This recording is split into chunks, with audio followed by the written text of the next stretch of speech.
Yo, what is going on, everybody? I am back with another Geeks Memorial Day to everybody. I hope you all are having a wonderful Monday. It is time for another Trash Talk podcast panel. I am your host, JGB, also known as Jesse Goku, also known as King Mexico. And joining me, as always, is the musician himself, the musical artist, Chad. How's it going? And joining us is a very special guest, an individual who attended Ikkicon this past weekend. Please give a warm welcome to Clay. What's up, bad peoples? What's up? What's going on, everybody? With the podcast is just starting. It's Monday. I know we are going to get our viewers in as soon as things start picking up. But how are you guys doing today? I know it's Monday.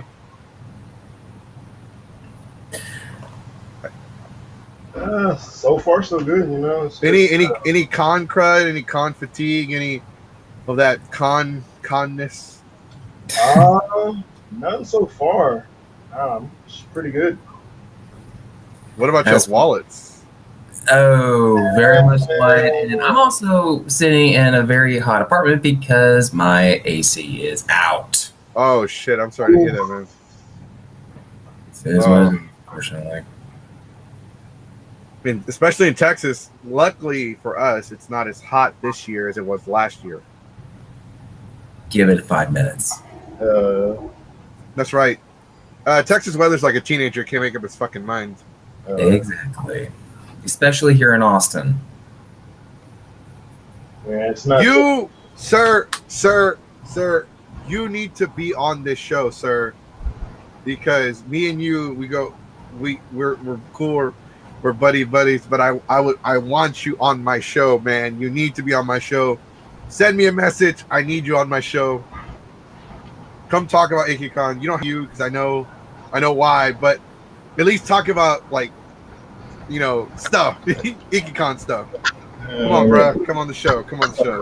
Hit me up on the DMs. I will send you the link if you're interested. If not, enjoy the show. So Ikkicon was this past weekend, Friday, and it actually ended yesterday.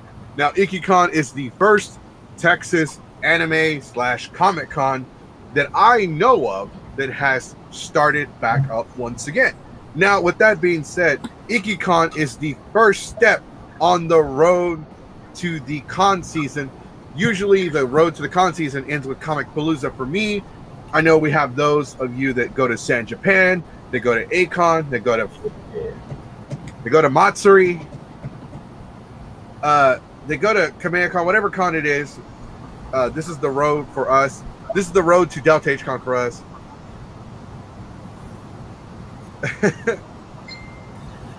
For me, it's usually the end of the con cycle. Mine starts in February. I usually go to a summer convention. I went to Ikkicon when I first ran in teen, but first 2 years when I moved back to Austin, I went to Anime Austin. I went to Anime Austin in 19 because anyone who knows any good artists, Akiyama Art, hit them up.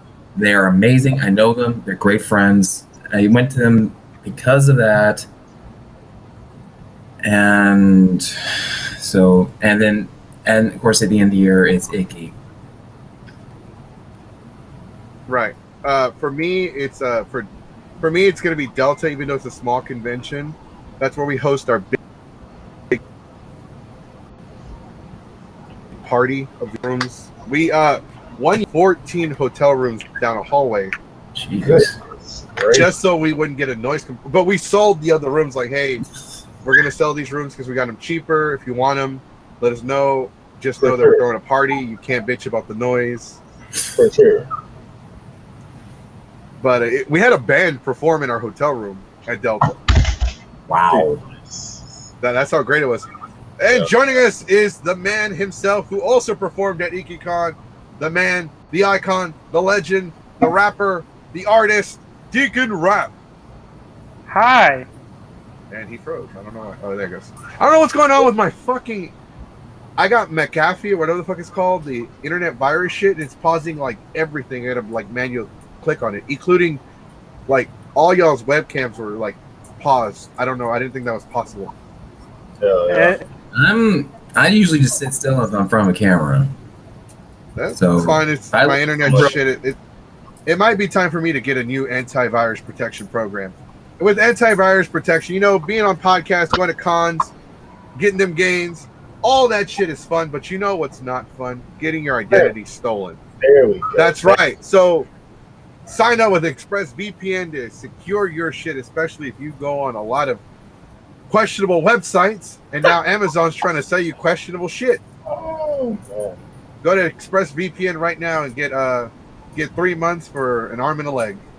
And joining us is another man, the myth, the legend himself, who has contributed a lot to the cosplay, the con community. He's also an artist himself.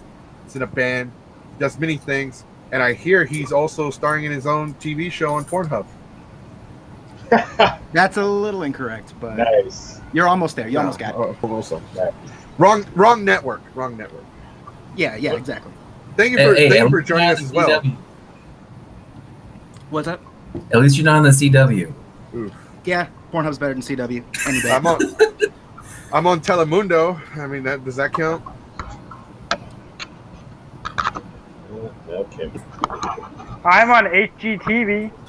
All right, so Nice. I want to actually give a shout out to some of our commenters here, Zarek and Edgar, who are coming to Delta HCon with us. I also want to give a quick shout out to two of our guests that are here tonight, Chad and Deacon Rap, who are hopefully coming to Delta HCon and performing at the room party. For sure. Yes.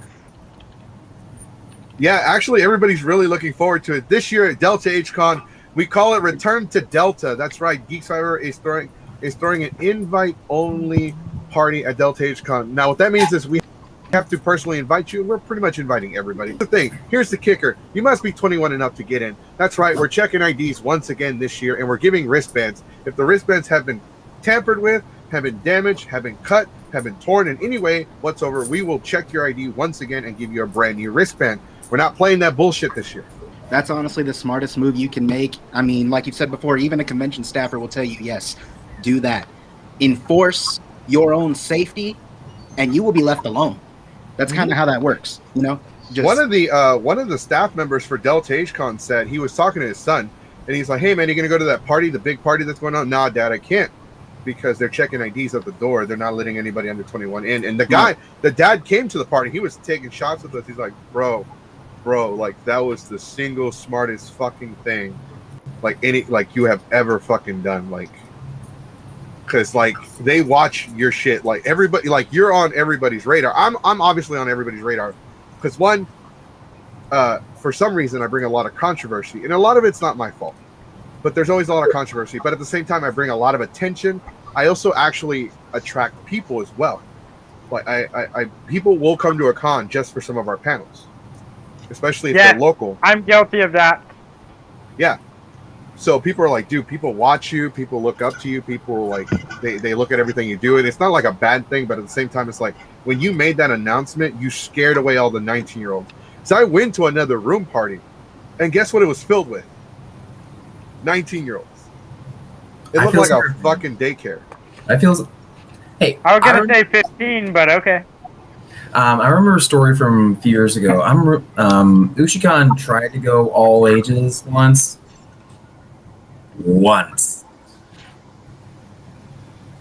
Ikkicon, yes. They tried to go all ages. The con that gives away free. Yes, it was an utter disaster. So they went back to all 18 and up. Thank God. As they should be. It's just a much more mature, laid-back convention that way. That's my con off. I don't work it. I don't even do panels there. I did one 1 year, but I just chill there. I have to agree with you. Like, I love Ikkicon to death. It's the only con that I will buy a badge willingly and not complain once. With every con, including Delta, I will be like, oh. Yeah, I have paid for every Ikkicon badge, and honestly, worth it. Very much. Oh my God! So it's such a chill con. If you have not attended Ikkicon, I recommend it. It is 18 plus only. Trust me, it is a great con. The panels are all laid back. It's very friendly atmosphere. Everybody gets along. It's amazing. It's like, it's hard, and there's almost there was no drama. I've been going there for like 4 or 5 years now. Not once have I come across con drama there? That's exactly what we call it. We call it no drama con because it's just what it is. It's like family reunion. Incredible. It was like Kevin. Am I the only one who hasn't been to Ikkicon? No, I haven't either. Guys, come on. Come. I've been going there since 16. I know the staff. I've known them real well. It's where, actually, no, it was Okashi I met James Hurd. But it's also where I met Vitamin H. But you meet someone at Ikkicon. For sure. They become your friends for life. Yeah. And you look forward to seeing them again and again and again. They used to be out in Round Rock for the longest time, but then in 2020 they moved from the Wyndham Hotel to Pflugerville because they needed a bigger venue. But that's I think that's part of the subject we're going to be talking about tonight, right, guys? You're talking about I'm the like venues in general. I don't know the full story as to the venue change. I've heard. Okay, so like I've heard lots of stories. I've heard lots of rumors. I've heard actual from the source stories, and but I've been hearing. But I also heard some of the rumors, so I know. Okay, well, we did change, but we can't tell you why. Okay, but is it because of this reason? No, hell no. That's not the reason why. So I've been hearing rumors. I've been hearing stories about the location change. But we're going to get into that. So just to make sure, just to verify, everybody here was at Ikkicon 2021 and a half. Of course. Absolutely. All right. Yeah. So we're calling it 2021 and a half. Oh, yeah. Because it is literally, the second one is starting while still in 2021, but ends in 2022. Yeah, and that's an announcement that I was like, man, I want to tell people that, because a lot of the issue, everyone was complaining about the date. And I've known, for the past couple of months that we have been planning 20. In fact, right now, I'll tell you right now, the convention itself is already far along in planning. We're already in plans with the hotel to try and reduce all. This was a way to test the problems before we went into the higher type of market. It was a great convention, in my opinion. I think a lot of people had fun. There was small issues, but I have a really good feeling about New Year's. They are already high up staff directors. We are already working to make sure that Ikkicon 2021 is going to be a blast. For sure. Mm-hmm. Absolutely. Actually, we wanted to make an announcement since we're talking about Ikkicon 2021. Geeks 5 Evers actually is going to apply first time. I don't think we've ever applied, but we are going to apply for the first time to host events and panels. Oh, I was about to say, man, you get enough on the list, they could even possibly feature you. They might want to test run you for a year before featuring, but featured panelist stuff does happen. We're currently talking about what to do with all the space, because we had more event rooms than we needed for this particular weekend. But for how packed the New Year's weekend one is going to be, we're already looking at, all kinds of new events we can do. There's a lot of late night stuff we're trying to get through and get focused, more like late night stand-up comedy, more improv, more entertainment. There was some discussions. Hopefully we can get some live music back in there like we had in 2019. I know a couple guys. We'll see what happens. Hell yeah. I have a question. And so does that mean it's still going to be in the same venue? Does that mean it's still going to be in the same venue? Yes. I'm not sure. Actually, that could be that. I can't say much, but we are talking with the hotel to make the changes we need to make this happen for next year. For example, we need to, in my opinion, go to at least midnight. Yeah. And see the hotel. They figured out a lot this weekend about how anime people are. Well, can I just say something, because I know you. So for those of you that are just joining us, that are Mr. C over here, I don't want to say his name because I'm trying to protect him, but I'm not too worried about it, because I'm not going to let anything slip that I'm not allowed to let slip. Right, but personally, when I saw this whole thing, I was like, you know what? I have to at the very least jump in the chat and talk a little on behalf, because the struggle was real with this event. Man, con staff being out of work for a year and a half, it was tough. I'm surprised we got everything we got done. It was a beautiful weekend, honestly. and let's address some of these things. I wanted to just share some of the rumors. One of the rumors that I heard, because I you know, at the same time trying to like help you. This is just based on what I heard. There's no actual credibility. But the thing was, the hotel had never dealt with an anime / Comic-Con before, ever. No. So they didn't know how to approach it, what way to approach it, and since we're still in the middle of a pandemic, we're not in the middle of a pandemic, but we're like back into a normal life. So trying to move forward and bring normalcy. They're trying to cover their asses. They're trying to protect their guests. They're trying to, because they don't know, like, this is their first time dealing with this. You got to remember that for a lot of hotels that go into these kind of events and they don't know what to expect, it's very intimidating because they don't know, like, every event, not just Weaves are not just guilty of this. There are bondage conventions. There are all that will, like, scar a hotel. Like, scar, like, something's broken, something's damaged, it needs to be replaced. Right. So, as a matter of fact, I worked for a hotel, and one of these conventions we ever had was like a little girl beauty pageant. It was the worst. Everyone like shit and piss for like a week. But with that being said, like, you know, you gotta like, first off, I want to congratulate the staff. I want to give a round of applause to, you know, the staff of Delta Ikkicon. You guys, first off, y'all, everybody complained about last minute stuff, like, oh, everything's so last minute, they're still taking panel submissions, I can't believe this, look at the schedule. You got to understand that planning for a convention, and I was trying to explain to some of my other co-hosts, when we plan for the party for Delta Ikkicon, we're planning for the 2021, like, let's say we're planning during 2021's party, like, before the weekend's been over, we're already planning 2022. All right, guys, this didn't work, that didn't work, who are we bringing back, who are we inviting back, who do we want to, you know, what do we want to do, how many rooms do we need? Like, you know, we're already scouting, we're already preparing, we're already saving, we're already getting shit done.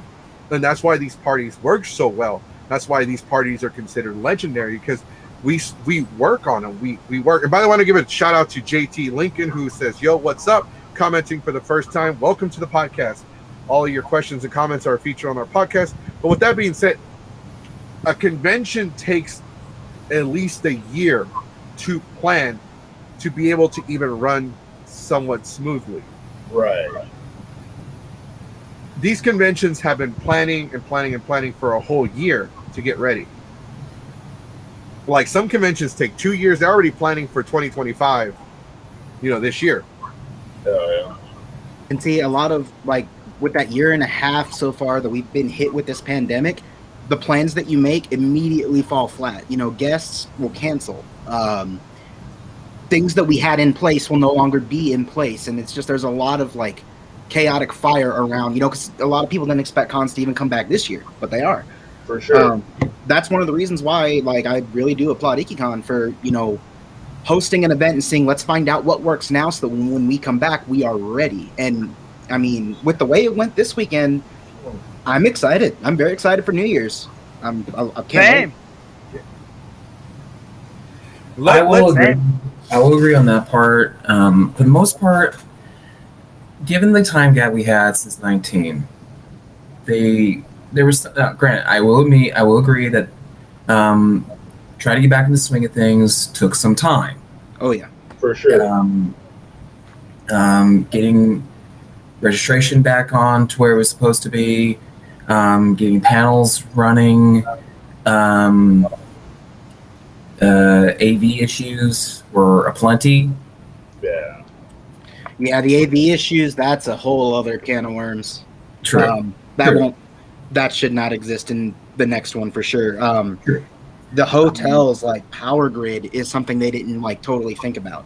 That's why I love that karaoke was up on the 5th floor hidden in the corner. Like, we had no AV issues the entire weekend. It was the most stressless event that I've ever ran.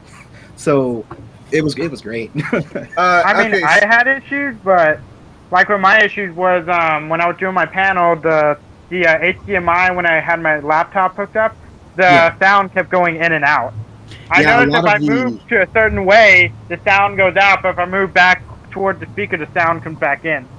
Yeah, a lot of the panel rooms had issues, and to be fair, the equipment was fair, but the power that we needed to run all that equipment was not. Right. Real quick, Cruz, this is for you and for the con. There you go. I mean, we weren't just testing the waters. Naturally, we had to, but we wanted to host, an awesome event. And from what I understand, like a lot of people, like the hang-ups aside, a lot of people did have a really good time. But right. The cool thing is we've been planning the New Year's stuff technically since last month. Like oh man, every night we had a meeting with the hotel to try and discuss things. And the hotel was like, okay, we know we said 10 o'clock. Can we get some programming later in the night, more late night programming? Because I mean, last thing the con wanted to do was not have late night programming. Right. But there was kind of again, the hotel didn't know. So all the weebs ended up going to the hotel's 3 bars and all the surrounding bars, and you let them loose out there. Yeah. They were like, okay, how can we contain for the future? Con people are party animals, man. A lot of them are. I mean, there's the ones that'll be gone by 8 p.m. and they'll be back in their homes putting their merch on their shelves, while probably watching anime. And then you got the King Mexicos that are like car surfing in the middle of the freeway. Passed in the Ikkicon hallway, looking like we're deporting him. Yeah, is that y'all's Mexican? His room.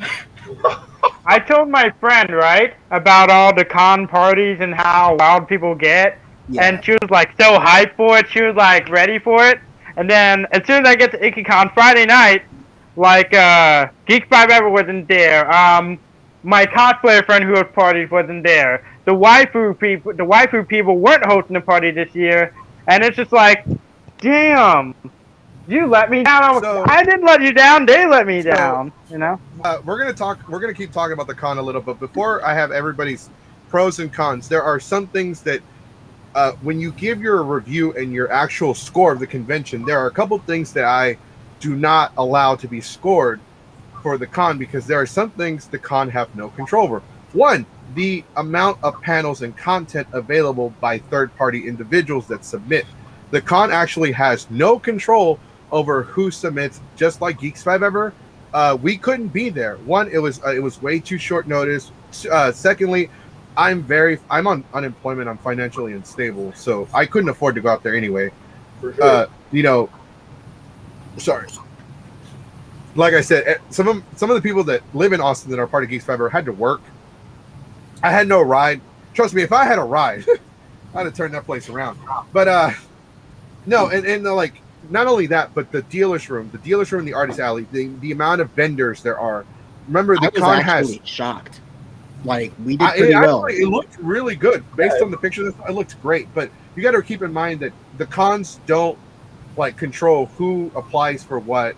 Yep. When it comes to these kind of things. It's whoever comes up who will agree to the terms of working with the event and who paid to have their deposits in and in place. Right now, because it was like you said, there was a little bit of short notice for getting like applications in and around. We actually had. More of a lack of artists than dealers themselves, and some of the more reputable dealers weren't actually there. But by New Year's, it should be even better. But I was honestly shocked to find as many dealers as I actually did. I know they took my money. I mean, some local artists, I wanted to support more local artists, and like there weren't as many this time. But I mean, I still went and bought some stuff, because like all these people have been out of work. They've basically been selling their stuff on Etsy or eBay. But to be fair, like I was shocked we had as many vendors as we did, man. I went in there. I'm sorry, I don't buy shit anymore at cons. I need to stop buying shit. Honestly, yeah, you're telling me. Yeah, look at that. Yeah. Okay, a little bit about me. If I take over, I apologize. No, you're fine. Go ahead. Go for it. Have at it. For me, I've been working the last 3 months straight as the solo driver for my little outfit down in Lakeway. Working open to close for 4 days straight for 3 months. The fact that we got this con going, and it was by some miracle that I got this weekend off. I brought a lot of money with me. I knew I was going to spend a lot of money. I knew what dealers everyone. I knew who was going to be there. because who's not going to be there because we got our standbys, Anime Depot, Toy Dojo, shout out to a Taco Box, Taco Bento. Sorry, wrong company. Anime Bento. Anime Bento. Thank you. I know those guys are really nice. But I knew who I was going to drop into. I knew who I was going to try to make deals with.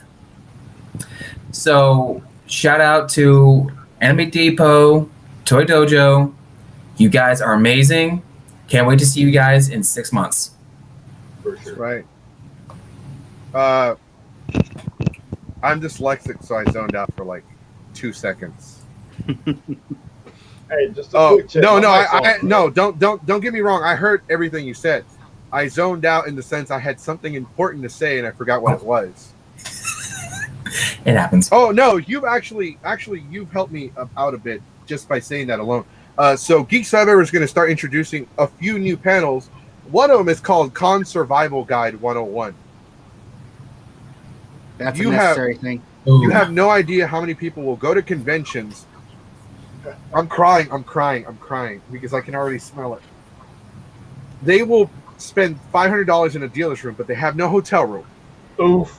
They're staying in their car. Oof. They're eating ramen packets, but they're not heating up the ramen. Bruh. Yeah. Even though this is one of those rare hotels that actually has some public microwaves easily available to find. Yes, on the 7th floor. Yeah, I remember commenting on somebody's post. I'm like, there is a microwave on the 7th floor. We make curry with curry packets and microwavable rice. Like, you can survive. You just need to do your research on the hotel and make sure you know exactly what to bring food-wise. I remember using the cup of noodles. I remember using the coffee pot for the cup of noodles. I mean, that's basic year one con stuff, man. Coffee pot ramen is how you do it. Yeah, you're right. But no, what we do nowadays, and look, everybody can say whatever they want about Geeks Survivor as far as I'm concerned. There are some things that we do. One, we buy food for our entire group, and we'll actually invite people to come eat with us. We take care of our people. We make sure nobody gets anything slipped in their drinks. We make sure everybody's taken care of. We walk people back to the hotel rooms. Our panels, we have brought our own equipment. For Delta HCon, I brought my own speakers. I brought my own sound equipment, my own mics. I brought Oh, do you need anything? No, I'll provide everything. Don't worry about it. Like, even for other cons, if I will do everything on my own because we like, and that we start on time. We end up, if you tell me I need to be out of there by 7, my shit's out of there by 7. So, but the thing is, we want to help people. Like, that's why we want to do the con survival guide. Like, listen, sometimes you got to sacrifice the waifu pillow so you can, for that cup of rum. So you can properly shower every day. Don't be silly. Yeah. Wash your willy. Don't be me. Don't be a stop being. Go over there and scrub that hot dog of yours because I don't want to smell it. And put on some damn deodorant. I was surprised. There was almost no con funk this year. Like, I didn't smell anything when I was messing around because normally I got it twice. Twice. No, yeah, actually, on my wall, somebody was complaining. How is it Friday at 7 p.m. and it already smells like a wet dog in here? Bruh. I mean, that might have had something to do with the fact of all the wet people coming inside. We had torrential rain pour this weekend. Oh, yeah. Oh, okay. Man, driving home Sunday was hell. Okay, bro, yeah, that might have been it. I didn't know that part. I was about to say, yeah, we were underwater. Yeah. There was a boat being towed by a fire truck. What the shit? What the fuck? Yeah, I was in the bar. I was in the lobby. I was in the bar, and we were just drinking and all that stuff. And then we hear one fire truck go by. Okay, that's normal for torrential rains. But then a second goes by with towing a boat. All right. Only in Austin. Well, maybe. I don't know. I don't know, man. I've seen a lot in Austin this weekend, so I've seen too much in Austin that I don't like Austin. Well, I mean, yeah, we just on the way hell. Walking to 7-Eleven and Voodoo Donuts, we had 2 obvious tweakers and an OD. Bruh, Downtown Austin, man, I don't remember it being this bad. Dude, I try to I give some food. I try to give some McDonald's to this homeless dude. I'm like, bought him some food. I'm like, here you go, man. You know, we gave all of our leftover staff food. We had Gus's chicken. We had a huge order. We had so much leftover food. We were out there like in front of the hotel by the smoking pit, and we were just giving it away to homeless people. Like, look, take it. We're not going to eat this. Somebody's got to eat it. And man, it was like all of it. We just gave it out for free. Just like take it.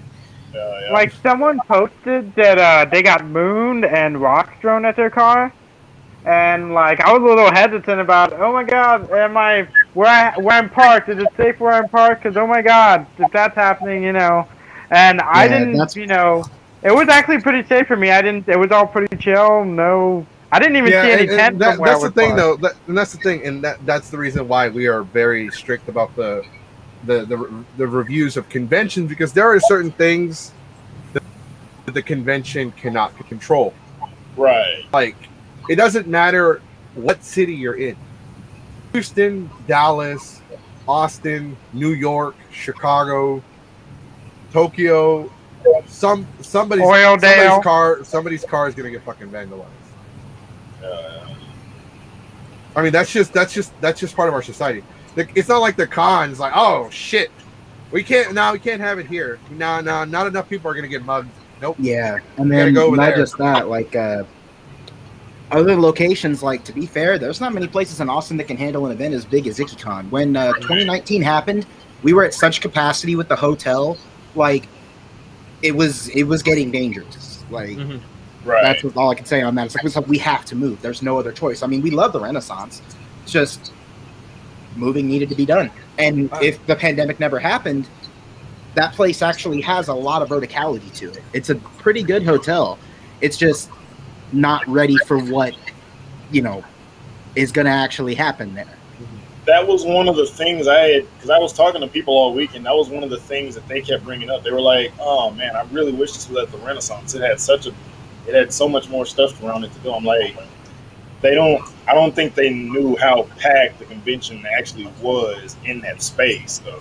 Yeah, actually, it was to a point where like we had more fire marshals in there like daily. Like, I mean, this was pre-pandemic. Fire marshals wanting to shut stuff down. Right. Like, there was, if you could see like the attendee numbers and stuff, it's like, no, this is not going to be able to work here. And then the convention can also get in trouble if they try to stuff too many people into one hotel. They can get in trouble with the city. Right. A move was bound to happen at some point, man. It's just this last place wasn't ready. Moving to a brand new hotel was not smart. What was the attendance for 19? What's up? What was the attendance numbers for 19? I don't remember the exact number, but I know it was big. Especially because we had my band there, and we played in front of like 900 people in that ballroom. So that was just in that one show alone. And then, like, oh my god! I mean, it was. I can say for it was sure, 4 figures. It was more than 4 figures. I think we're about to hit 5 or just. It was 5 figures. Because I talked to I talked to Homeboy, and he told, I don't want to say it, but yeah, naturally, you know. Talked to Homeboy that night because I ran in. He's like, dude, you're here? I'm like, yeah, man. I woke up today. I was like, I'm fucking bored. So I just drove up to Austin. Yeah, I remember, dude. You were like gone too. Like you picked me up. I'm like, what the fuck? Where did this guy come from? Because I wasn't there the whole weekend, and I woke up at 6 in the afternoon Saturday. I was tired and bored. I was like, you know what? I got nothing better to do. So I get there by 9, and I'm over here like, all right, I missed a lot of time. I need a pregame. I'm over here like Duke Nukem, bro. Like, and like it was crazy. It was a great night. But I talked to one of our mutual friends, and he told me it hit 5 figures. Yeah, I knew it was big enough to be like, we have to get the heck out of here. That's the extent of my knowledge on that. Actually, is it was getting too big for where we were. And this is what we want, though. We want more convention we have now to better. Yeah. We don't need like 100 Comic Cons and Anime Cons. We just want the ones that we have now to either be better, get better, or start taking responsibility for their bullshit and start improving. Right. Yes. All right. Taking shots at Monty.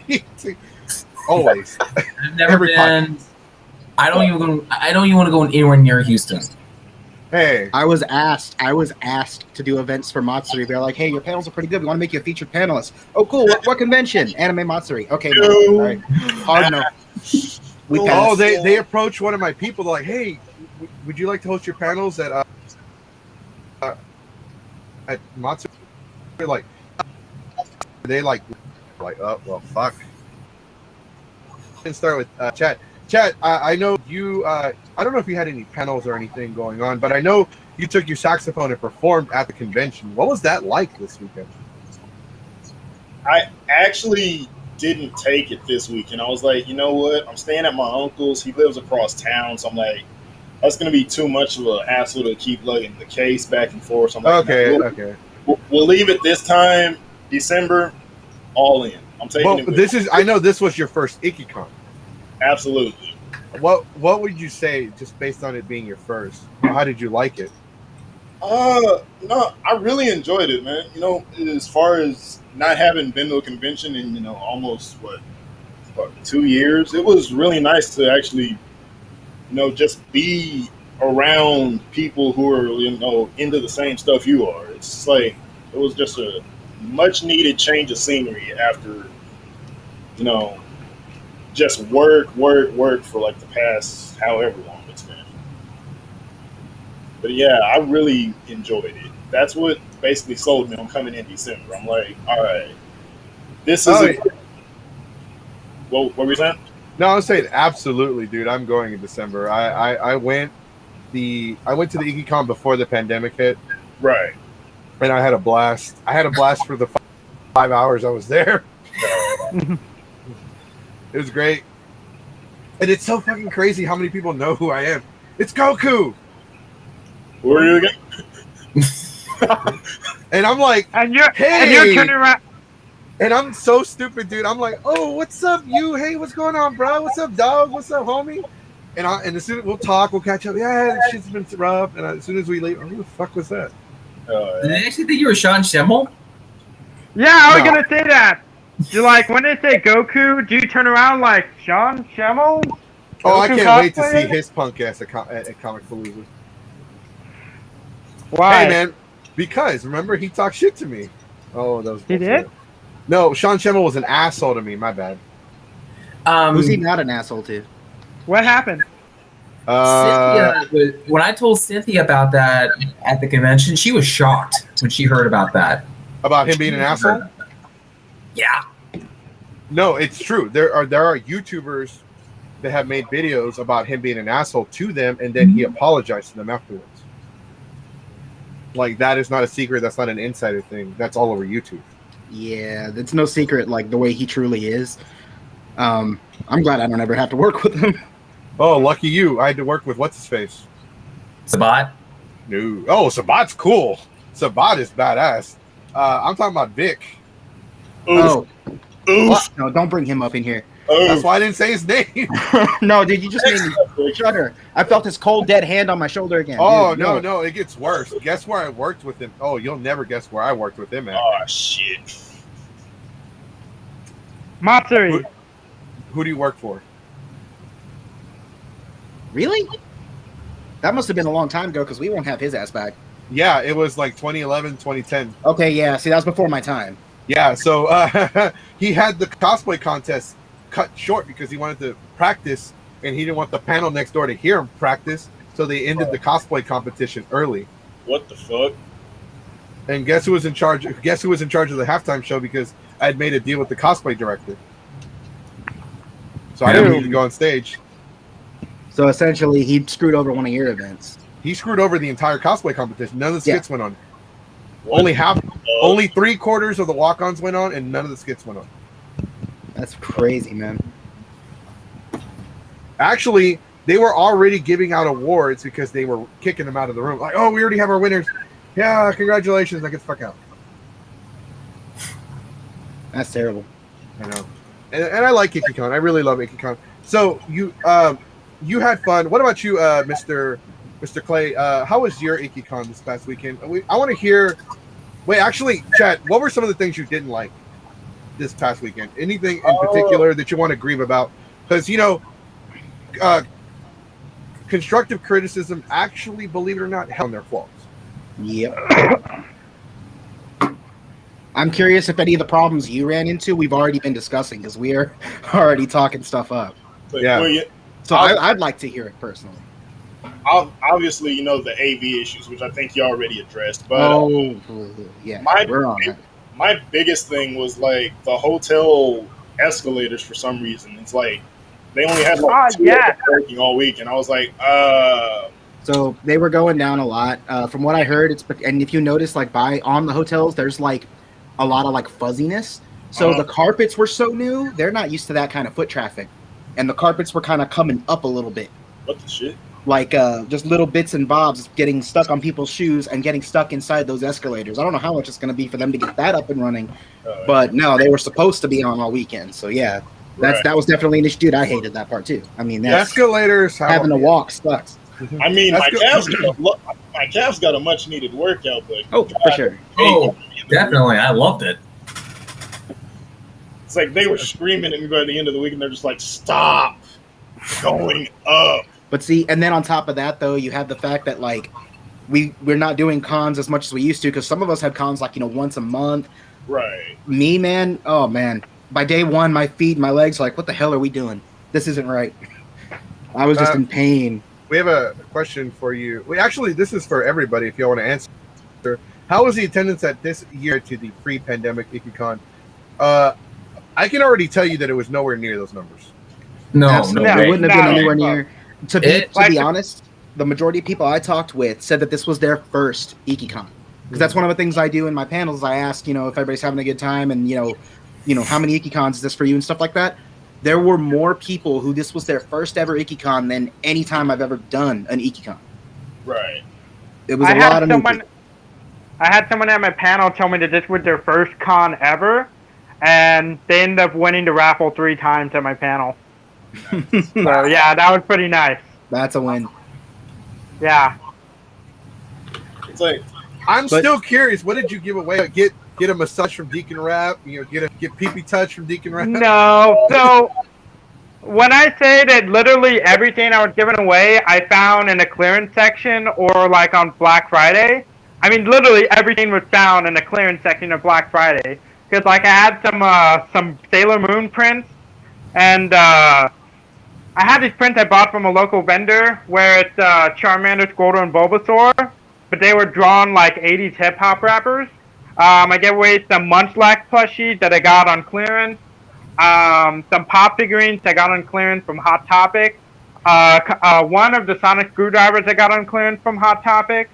I gave away Pokemon cards I got on clearance from Walmart. I still have like 1 pop figure. I still got 2 of the Sonic screwdrivers. A lot of the DVDs, like all the DVDs, I got on clearance during Black Friday, and I still got most of the Pokemon DVDs. Nice. Actually, that Pokemon hip hop 90s and 80s. I saw your face when you mentioned that one. That was fucking. Yeah. That sounds cool. That sounds great. I love hip hop, like especially. I've seen those prints before. Really? Yeah. I want to see that shit now. I love hip hop and rap, but I love it from the 90s, the late 80s, 90s, and early 2000s. I'm talking about like Dr. Dre and Eminem when he was Slim Shady and Ice Cube and all that good shit, man. Vanilla Ice. I listen to all that hard. What's so funny? Dude, it's Vanilla Ice. You cannot get more white boy than Vanilla Ice, who steals everything. You know you're a hardcore fan if you know the words to the song "Rolling in My 5.0." The only Vanilla Ice song I know the words to are Ninja Rap. I bet all you know is the chorus line, right? No, I actually know the words because we did a Ninja Turtle thing. Nice. So actually, okay, so we were talking about some of the issues. You talked about the AV, and we talked about the attendance. Like, obviously, the attendance is not going to be anywhere near, especially because a lot of the people, you got to understand at the same time, there are a lot of people out there right now, people like me, people like you, that are like financially struggling, and they're just trying to get back on their feet. and like that's why conventions aren't like going in full force. They're like some conventions are trying to delay as much as they can, but we're getting to the point now where the insurances aren't going to cover it anymore. The hotels aren't going to cover it anymore. And with the state opening back up to 100% and us no longer requiring masks anymore, because they're not enforcing the mask, and it's also illegal now to enforce masks. Right. We're getting to the point now where businesses have to play their hand if they want to stay afloat. Because as much as fun as Ikkicon, as fun as San Japan, Comic Palooza, Delta, it doesn't matter. All these places are fun. They're amazing. They feel wholesome. They feel great. At the same time, they're businesses, and they have to stay afloat financially. Look at Anime Sekai, because they got financially devastated. They're no longer around. Yeah. Yeah.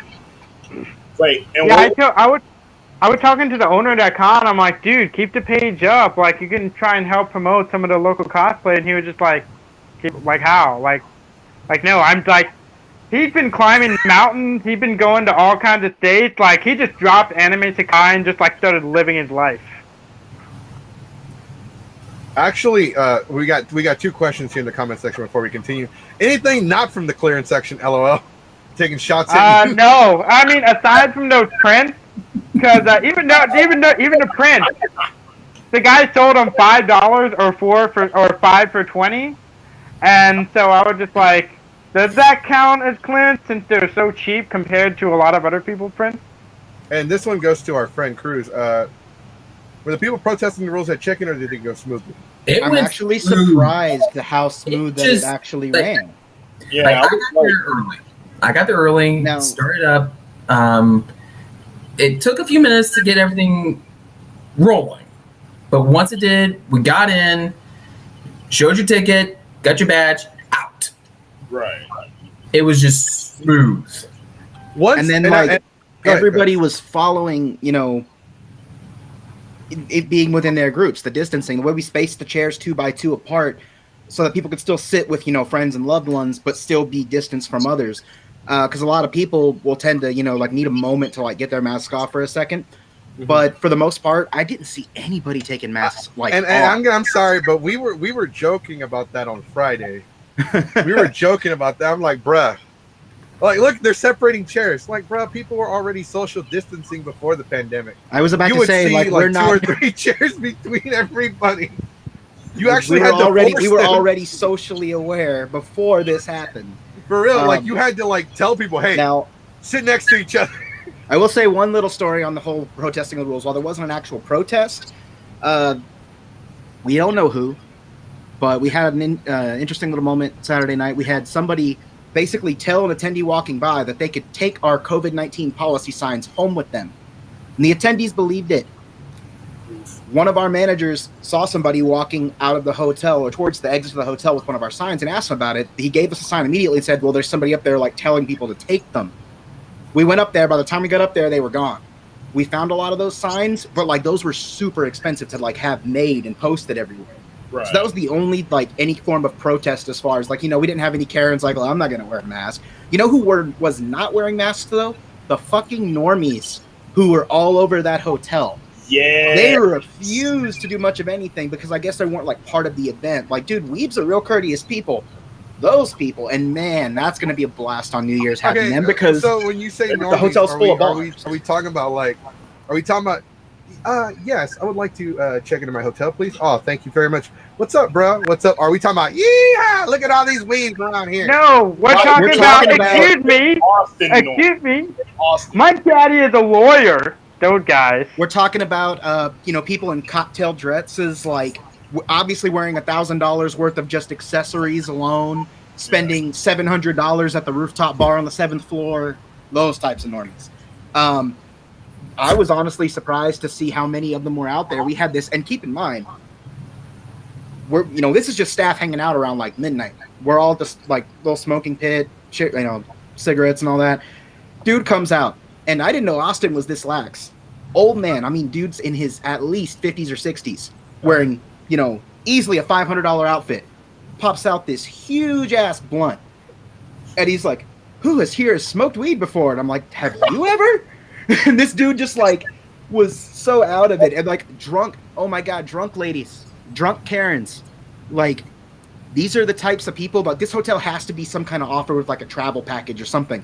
Almost everybody I talked to was not from Texas. They were there for weddings or other events. But the rooftop bar and the rooftop pool is freaking awesome. Nice. We got a whole 7th floor of activity. I went up there once on Saturday to check it out. It's really nice. It was just packed. Then, dude, all the rooftop pools are packed because we were up on the 20th floor. And, like, you could see rooftop pools on every freaking hotel in the area, and they were all packed up. It was kind of cool to see, too. Like, you know, there's a lot of that over there in Austin, I guess. So, I know I mentioned the rumor. There was a rumor going around, and maybe you can't shed some light on this one.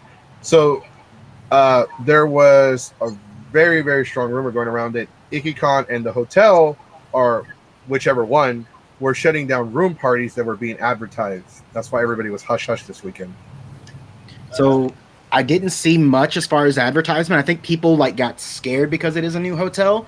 But from what I heard from, let's just say, higher-ups who are involved with the hotel and that kind of thing, we didn't shut anybody down. I know for sure they didn't shut my neighbors down because the minute on day one, they had a big case of Bud Light and like bags and bags of Total Wine bags. I'm like, you guys are partiers, right? Were they Mexican? Like, yeah. Were they Mexican? No, they were Asian. Like, what is up with people of color and Bud Light? Dude, I can't tell you. I freaking hate the stuff. I'll drink it if that's all there is. But and it's weird. The Asians over here had Bud Light, and my crew were mixed up with like white and Mexican. We had Sapporo and like Japanese whiskey and stuff. Nice. So like it was weird. Like we should be switched up here. I'm such an alcoholic. But they partied just fine. I just whenever I fill my car up with gas, I just put the hose in my mouth and pre-game. And I was about to say they had at least 12, 13 people in there, and I came across one other party when I was getting ice on the 7th floor. I think the parties were still happening. I hadn't heard anything about them being shut down. My neighbors were up playing music at 1 a.m. So you know, me and you, we know a lot of people. So I was talking to. Well, let me. I'm gonna go ahead and share what I know for sure. These are actual facts. The fact is, a lot of the big party groups did not attend Ikkicon for whatever reason, whether it be work, they didn't have the finances to go, they didn't know, or people are still staying at home and playing it safe. Right. So that was the big issue because none of the big party groups were there. None of them. Secondly, it was a rumor started by like one dude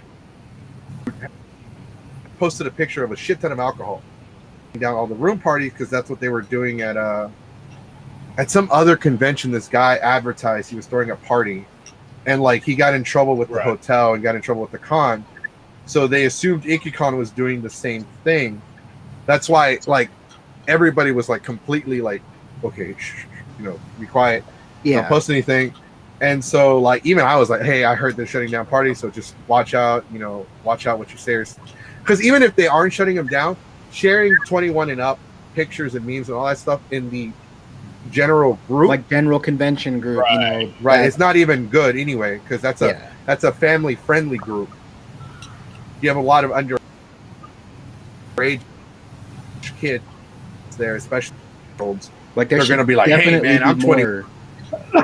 There should be more 21 and up groups just for that like kind of thing. Right. Like I know we have one for Akon, we got one for Anime Fest. Onicon's got one. Delta's got one. Icky has one. Icky has one? Yeah. Where the hell was that activity this weekend? Actually, those groups are pretty dead until like I said, those groups are usually run by like people like me, and like a lot of us weren't there, especially because like it's just too short notice. And I'm honestly, even if I wanted to go, I didn't have the money. I had like $100 in my pocket. There's no way I would have gone out there and had a good time with $100. I mean, I can, but I also don't have a ride. Like, when am I going to take the bus? The bus is expensive. But anyways, no, that was just something I wanted to ask because that was something that people were alarmed about. Because my knowledge and speaking with, safety higher ups and people whose job is to, make sure people are being safe. Yeah, we didn't shut down anything. I mean, I went to a party like. Go ahead. No. Go ahead. I have something to say. It's very important, but go ahead and say your bit. I mean, I know I went to a party over at the the JW Marriott. It was like, oh shit, it was late as hell when I went up there. And you didn't invite me, bro. You didn't invite me. Say nothing. I could have been there in 2 hours. 2 hours doing 100 on the freeway. I could have been there in 2 minutes, bro. But no, it was like 1 o'clock in the morning when I went. We got like one little knock at the door, like, "Hey, you guys can party, but you're being a little too loud. We need you to keep it down." We were like, "Okay, that's cool. We can do that. No problem." But yeah, that was the only noise complaints we had that I'm aware of. Like, I always try to like meet both of my neighbors on either side and be like, "Hey, just a heads up. I'm con staff. We're gonna be up late. If we're too loud, come say something directly to us. We will make sure it's fixed for you." Right. Yeah, I did that shit a couple of times a couple of years ago. Like, I went to go meet my neighbors, like, "Hey, we're throwing a party." Next thing you know, they're partying with us. Next thing you know, I'm dating the girl for a year. Bro. Yo! I was 22. Leave me alone. Clay, I want to get your thoughts on the nightlife of Ikkicon. Did you do anything? Did you party or? Okay, before you answer, let me just say this: there's nothing wrong if you don't do the nightlife, if you don't drink, if you don't party, if you don't do any of that stuff. You gotta remember that there are a lot of con goers that will protest that shit and be like, "Oh, I don't know why you do that." But you'd be surprised at how many party goers are like, "Hey man, I don't drink it." That's fucking cool, bro. That's fucking cool, man. Save you some money. That's the way I am. I'm like, to each their own. If you don't drink, that's cool. Yeah. If you do, cool. More for me. And as long as if you do, you're not disrupting those who don't, it should be fine. But the ones who don't, they seem to take kind of like offense to it. Yeah. Right. And I don't get that. If it's not affecting you directly, what's the problem? Right. No, we'll get into that. But Mr. Clay, would you like to share with us your nightlife experience? I didn't have one. You didn't have one? No, but do you normally, are you a nightlife kind of person? Are you, okay, I went to some panels, went to the dealers, got some autographs, I'm good. I'm going to go home. I'm going to go to my room, get some dinner, go to sleep, and have an early morning. Well, for me, since I live here in Austin, I just commute home. Okay. I drive home. Okay. So it's probably better if you don't drink. Exactly. Now, for me, I'm not really the kind of guy that just goes out drinking, or if there are parties going on, I never know if they do. I'm pretty much what you consider the most casual congoer you could ever meet. This was actually the first time I actually sat down at the bar and ordered a drink. Since for the last few years I've been going to the convention, I actually sat down with someone, had a beer, and then after that, I just went home on Friday. Now, in 19, I will reference 19 again because I stayed really late on the first night. There was a couple panels I wanted to hit that really I could hit to. But other than that, I usually I go for most of the night, and then if there's nothing else I want to do, I head home. Now, anyone who lives in this area knows that 35 is a crapshoot. I didn't also realize that my exit on 183 North was an absolute shambles. I have a question. That's the 35 that runs into Dallas, right? Yep. Oh, fuck that freeway. But no, I'm not really much of a night person. Mm-hmm.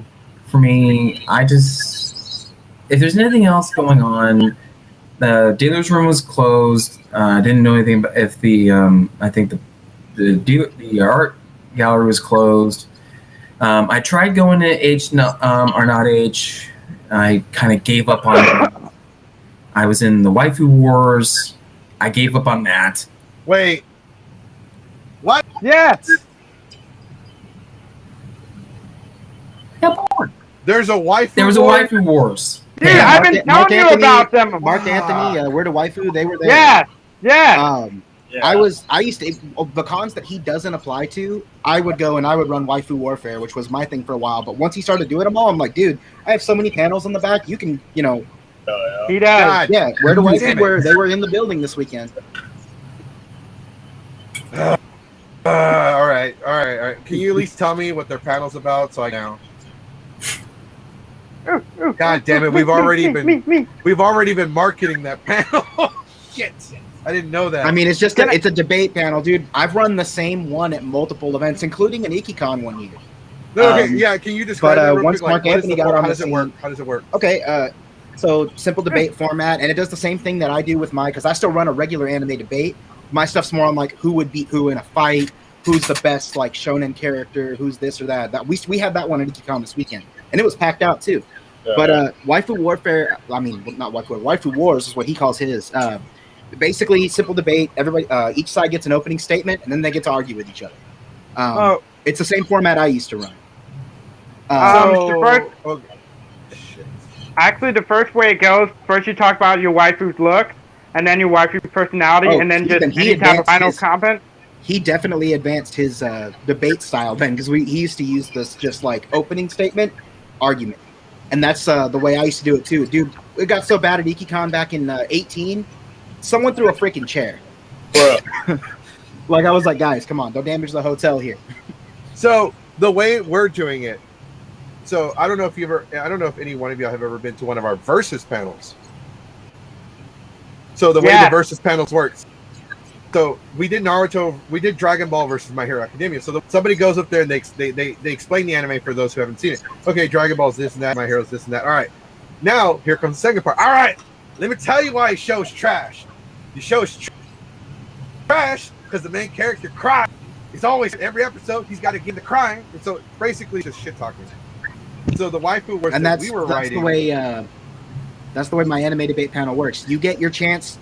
I give everybody a minute to like explain what their choice for the debate is. Then I do a 3-minute run after both sides have made. And when you make your opening debates, you need to stay silent. Let your opponent have their intro. Then it's 3 minutes of all right, start yelling at each other. Yeah. And it works out pretty well. Until chairs get thrown. We're doing the we were gonna do tournament format though. So that's how Waifu Wars is. God damn it. Okay. But they do tournament format and then like they let the crowd decide, and I can still remember clear as day at Japan 2018. I was Krillin defending 18, and everyone chanting raccoon feet. You know what? Fuck it. We have husbando hostilities. Like at Waifu Wars, somebody said it's their waifu with their Toyota Tacoma. Some dude said that his waifu was his right hand. Some dude said his waifu some guy said his waifu was his opponent's mom. So, I was there. The guy who won Waifu Wars won it with Zero Suit Samus's suit. You know what? I'm changing it. I'm not doing Waifu Wars. I'm gonna talk to Keyblade Sonic. We're gonna change it to Clash of Waifus or something. Waifu Warzone. Waifu Call of Waifu. I'm gonna steal a video game title. Waifu Super Beater. Smash Waifu. That sounds sexual too. The coolest one we did was I did a waifu debate panel at CTX, and all the panel rooms had internet access.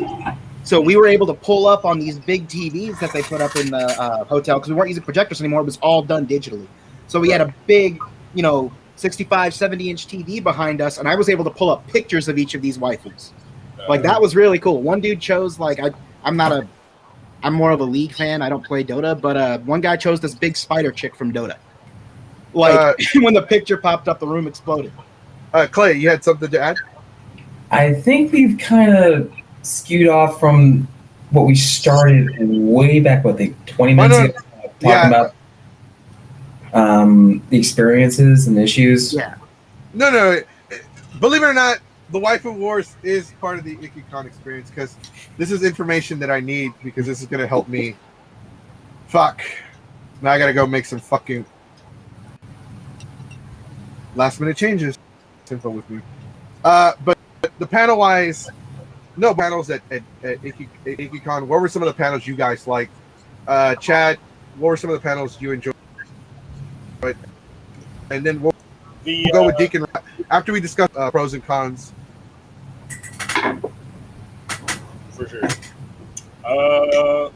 Panels I really enjoyed were the late night comedy was one of my favorites. Yeah, Roderick McDaniel, right? Coach's stand-up show. Yeah, Coach. Yeah, outstanding. Yeah, we're definitely going to be trying to have him back. He did such a great job. Yeah. Bro, Coach has been there forever. Like, I remember Ikkicon 2017, he was hosting his stand-up panel. I need to do stand-up again. What about you, Mr. Clay? Anything in particular that you enjoyed at the con? Any panels? Well, I went to both. Anime Bugaloo. I mainly went to a lot of Hold on. Pixelation. Hold on. Oh, okay. Before we get into the pixelation thing, anime what? Did I hear Boogaloo? Boogaloo. That's what he called it. It was basically just anime that kind of. Another fucking panel I'm gonna have to change. Called off the panel list, but it was just anime that kind of went under the radar for a lot of people. Okay. I was about to say I've run a very similar panel too. So did you attended the pixelation panel? Yeah. How was that? Oh, he had a lot of panels. AV issues aside, it was good. He always runs really good. He always does a really good panel. I really enjoy going to them.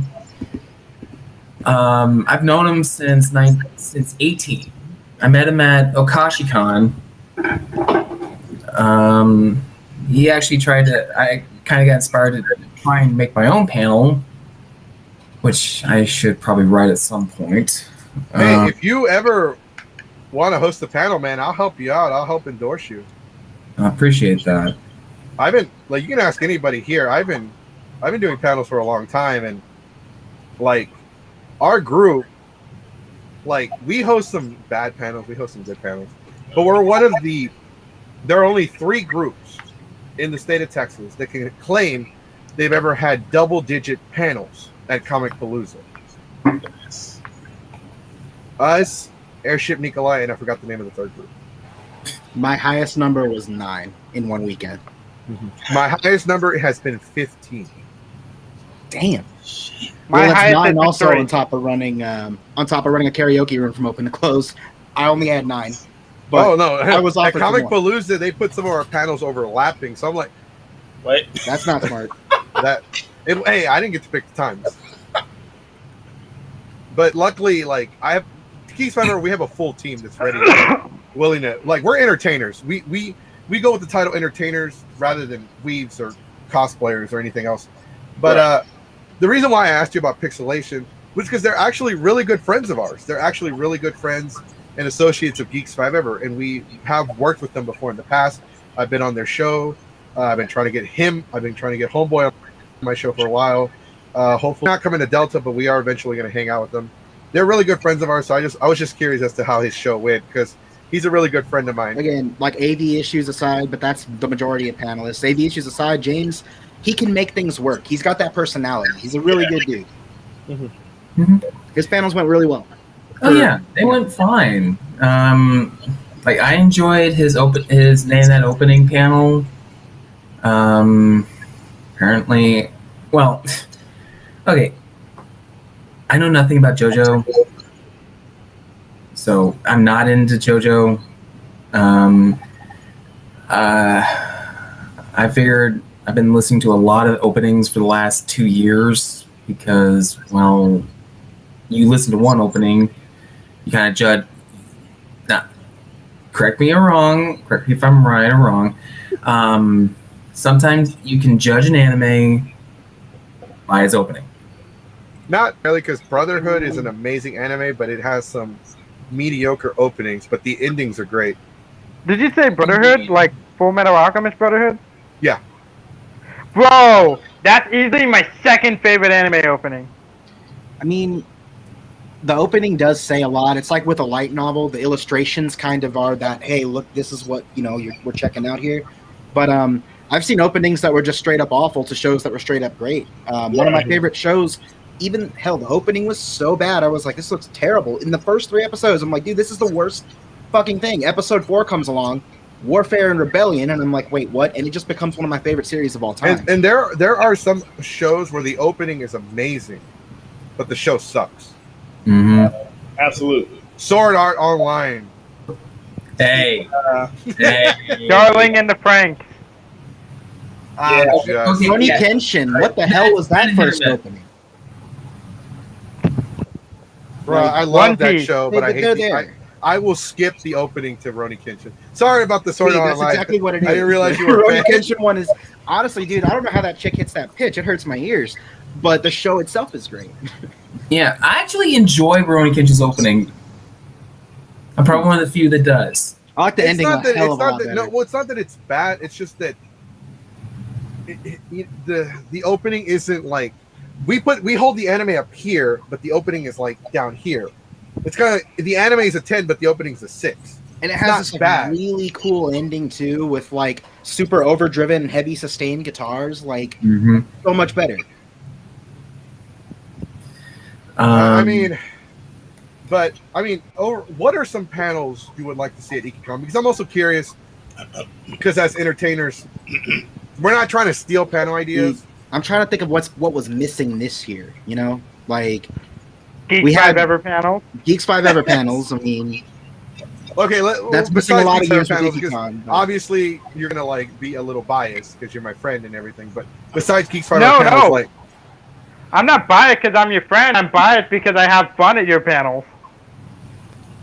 See, I think that we need more informational panels. Mm-hmm. A lot of the panels seem to be focused on either one series or one type of like medium. I think we need more that are more informational. For example, we had our decent turnout to my last panel of the weekend. We did Read Your Anime about light novels and visual novels. And I had people like, wait, you're telling me that, something like Konosuba only got up to the 5th volume, and there's another 10 volumes sitting there on the shelf that I could read through? Mm-hmm. Or, Devil's a Part-Timer got 17 volumes in its run, and the anime only covered, season 1 only covered volume 1 and 2. So people were freaking out to realize, oh, wow, there's more to this story. And we need more panels that are going to, like, show people, hey, it's not just anime and manga anymore. Right, but I also, one thing about Geeks Fire that we like to do is we do entertainment panels. We do the versus panels. We do our own karaoke panel at other events that you're not at. Because I always check with you. Hey, are you gonna be at this con? You're like, yeah. If the con, and what that is, that's not even a panel. Like HD panels, my group, we don't take any kind of like credit for that. That's the convention itself. That's what I'm hired to do: run a room and an event from open to close. The room is dedicated karaoke. And it's really cool. It's really fun to do. It'll get on your nerves after 2 hours, but no, I had fun. It's there. I had fucking fun because I made Asian run everything. I trained him before and made him run everything.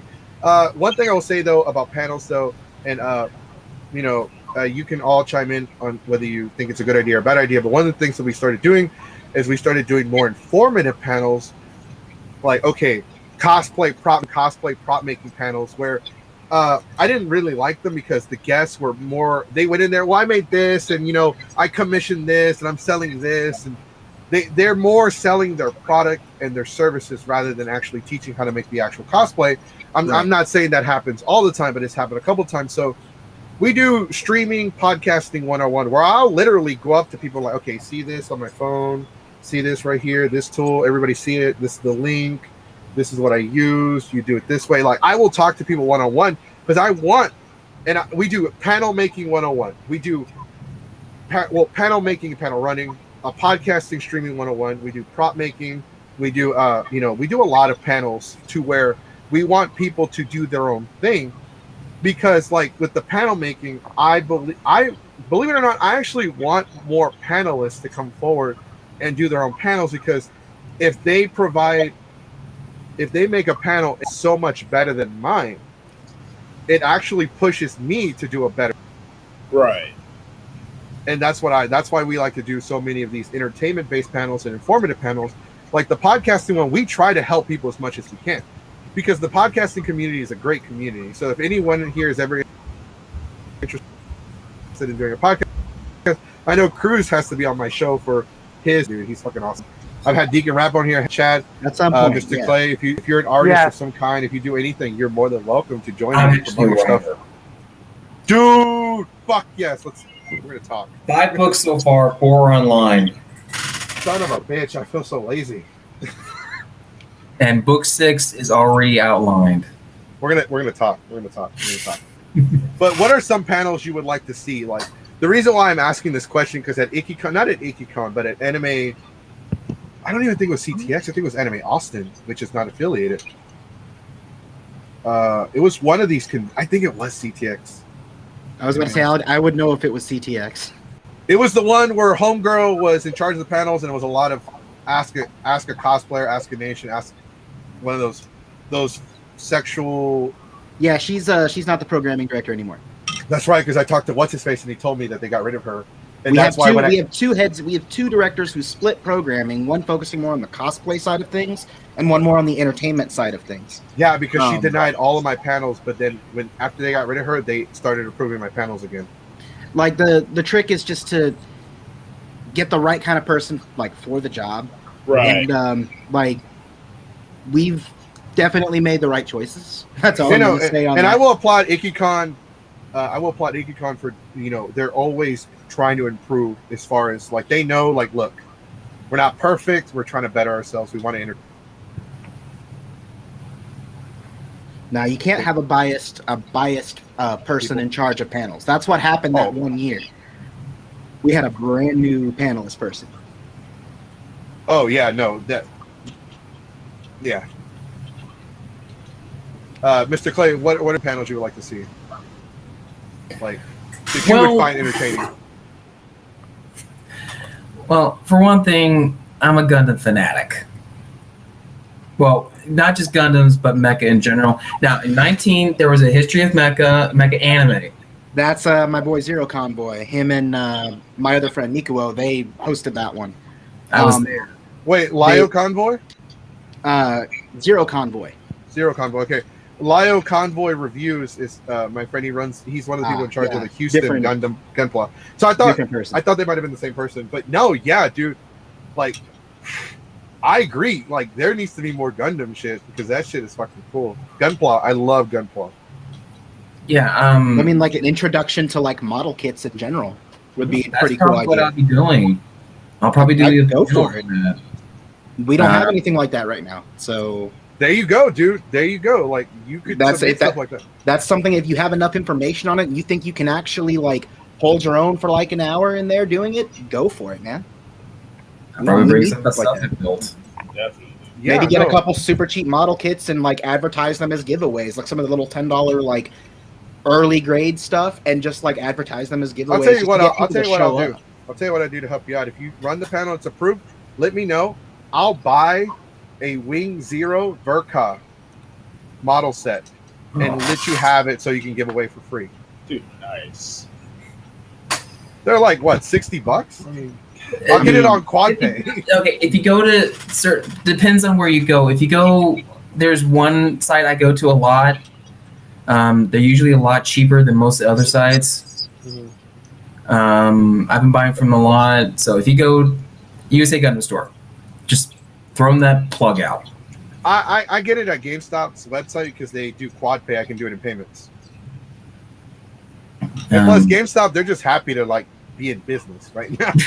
Hey, Redditors, keeping them afloat. I should check out their clearance section. Jesus Christ.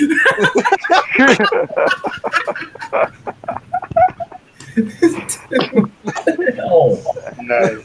was about to say Memorial Day sale's still on for the next 45 minutes. It is. Think about watching the first 2 episodes is a good way to tell if it doesn't always work. I've had some really good shows that start. I give animes 10 episodes before I call them shit.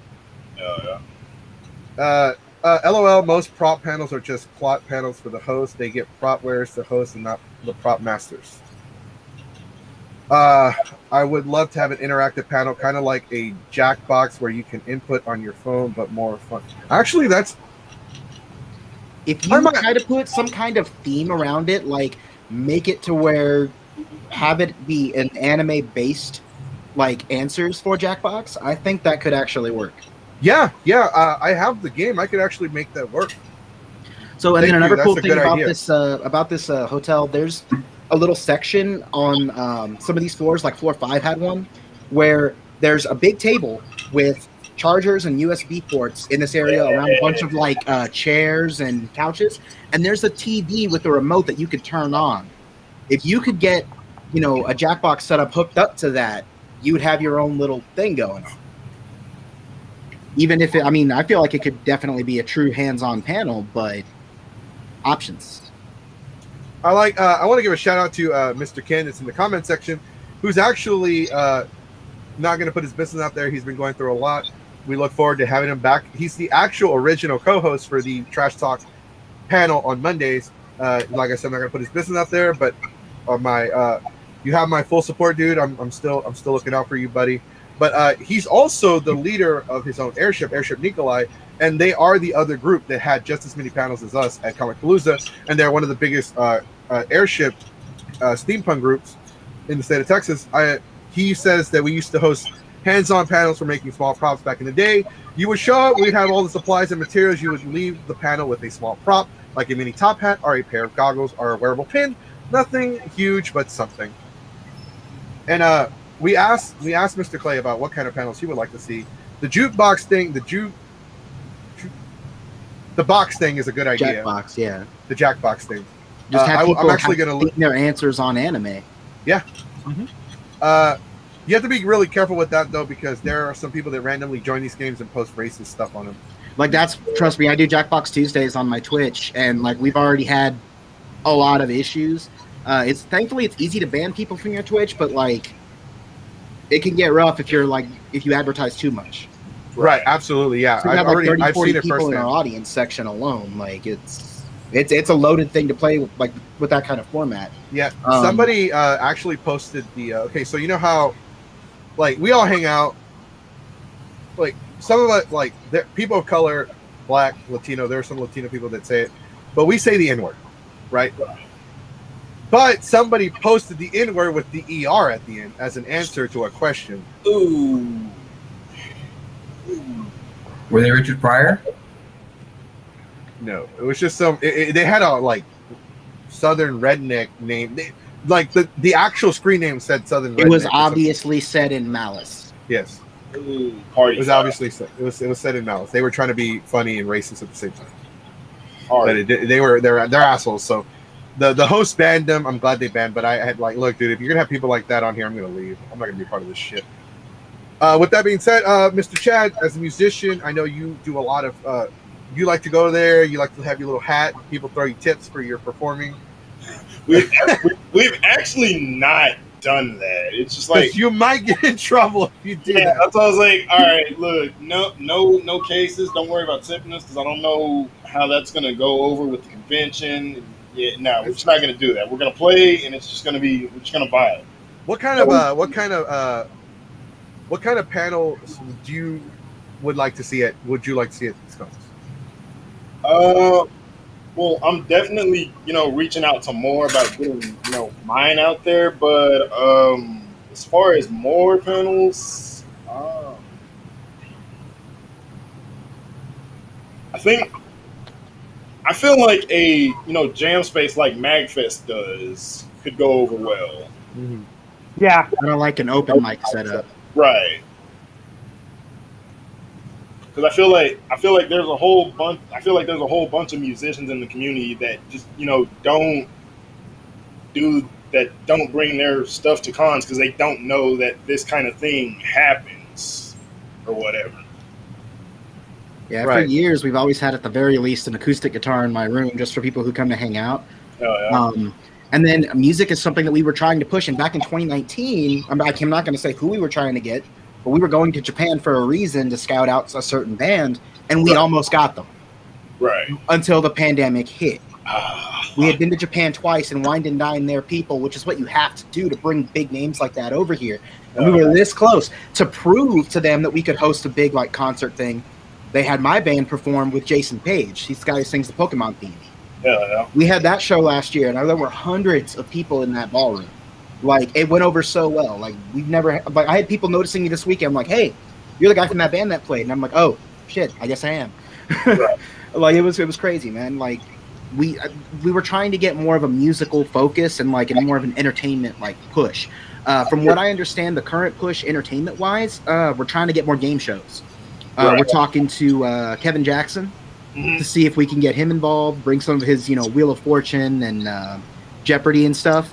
Right. I feel like more interactive panels are hands-on. Our plan for a panel submission for Ikkicon this year is it has to be a Saturday or a Sunday. We need the day, at least one day, to make this work.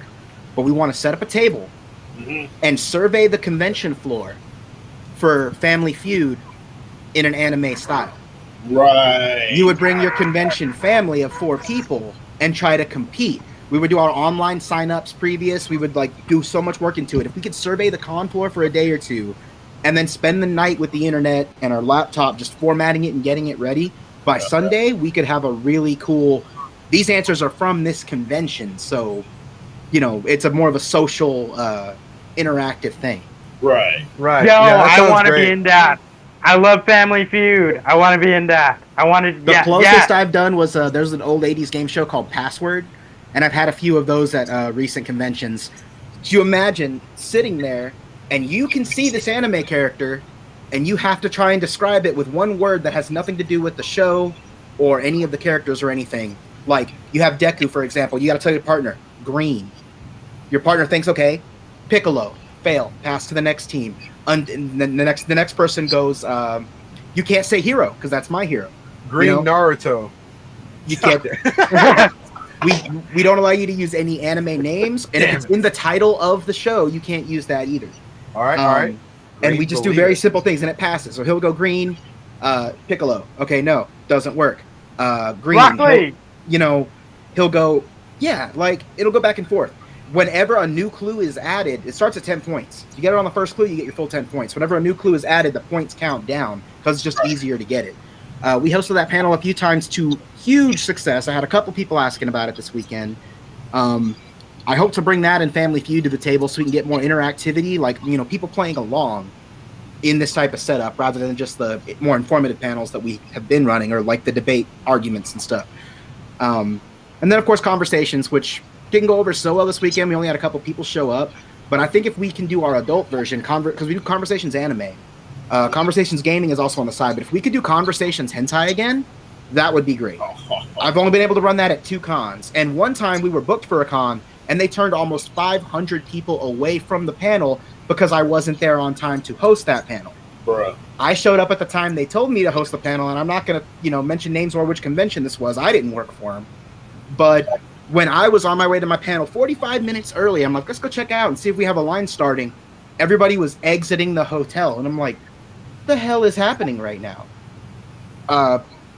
Completely killed our time. The previous year at that con, we had 300 people in there literally talking about hentai. It was all you got using your imaginations. We had no AV at all, and it still worked. It's fantastic. I think one panel I would like to bring to Ikkicon, and I'm probably going to catch shit for it because there's a lot of other people that host this, but I want to bring our version of the super, we call ours the Super Cosplay Dating Game Show.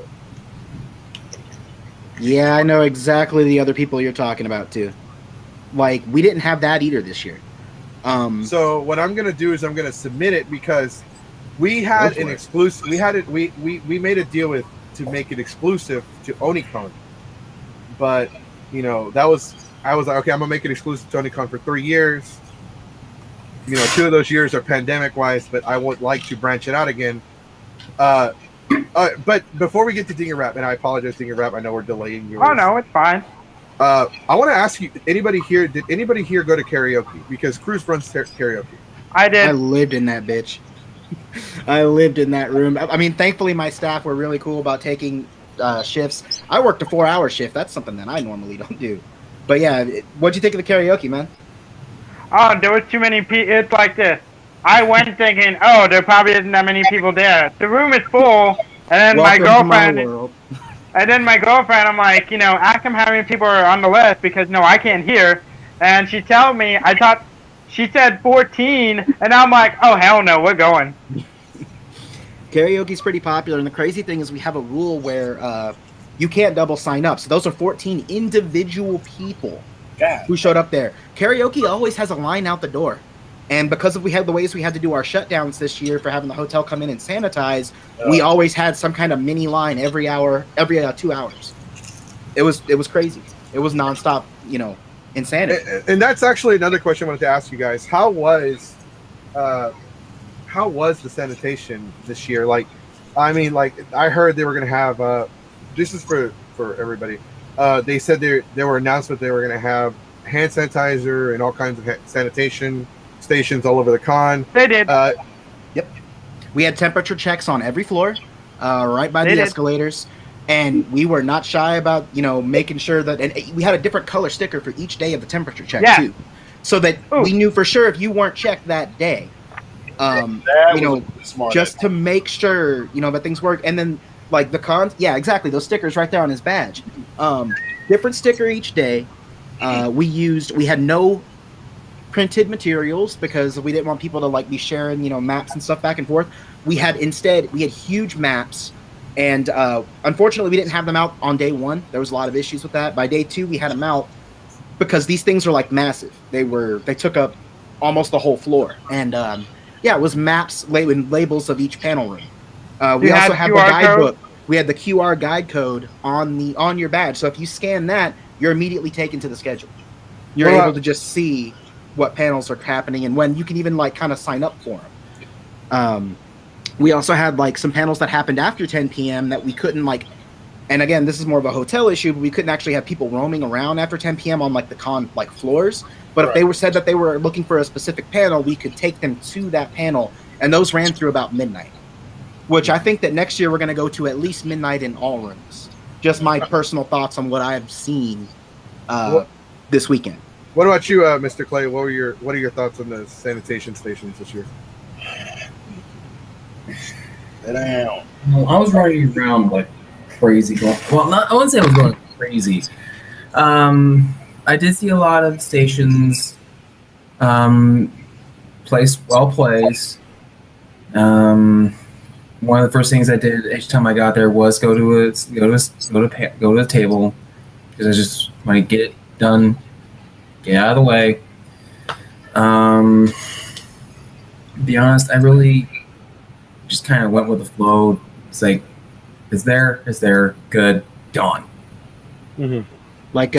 Another thing the hotel did, aside from our own sanitation stations that Ikkicon set up, in every panel room, because they have a water cooler and stuff in the back, the hotel provided sanitizer, and they refreshed that sanitizer bottle every 2 hours when they came in to sanitize the room. That's why a lot of these panel rooms were looking really clean all weekend long, is because the hotel came in at every block with their schedule. When a room would close, another room would open, and the sanitation crew was moving the entire time throughout the convention. The hotel's crew, and they would come in and wipe everything down.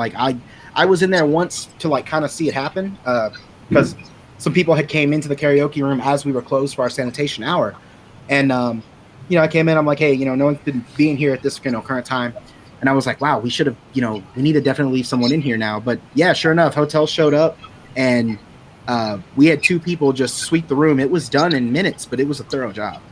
Right. That sounds amazing. You think the reason why the con was a lot cleaner and was a lot more I guess less stinky, for lack of a better word, was because people are afraid of that, man. It's thank you, Jesus. That's a blessing in disguise right there, dude. Do you think COVID scaring everybody you think COVID is the main like I can almost say 90% reason why people were much more cleaner. I see what you're saying. Yeah.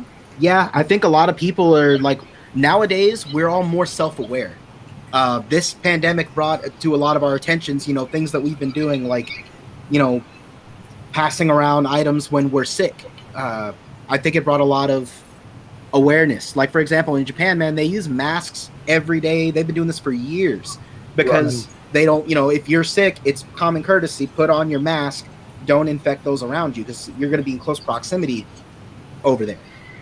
Just to share cool. with you, Mr. Clay, I had asked while you were gone, like, do you think the reason why the con might have been a lot cleaner, a lot like less stinky, was for the scare of COVID and people still being afraid to catch COVID? Yeah, I can see that. What about you guys? Yeah. You think COVID scaring everybody into being cleaner?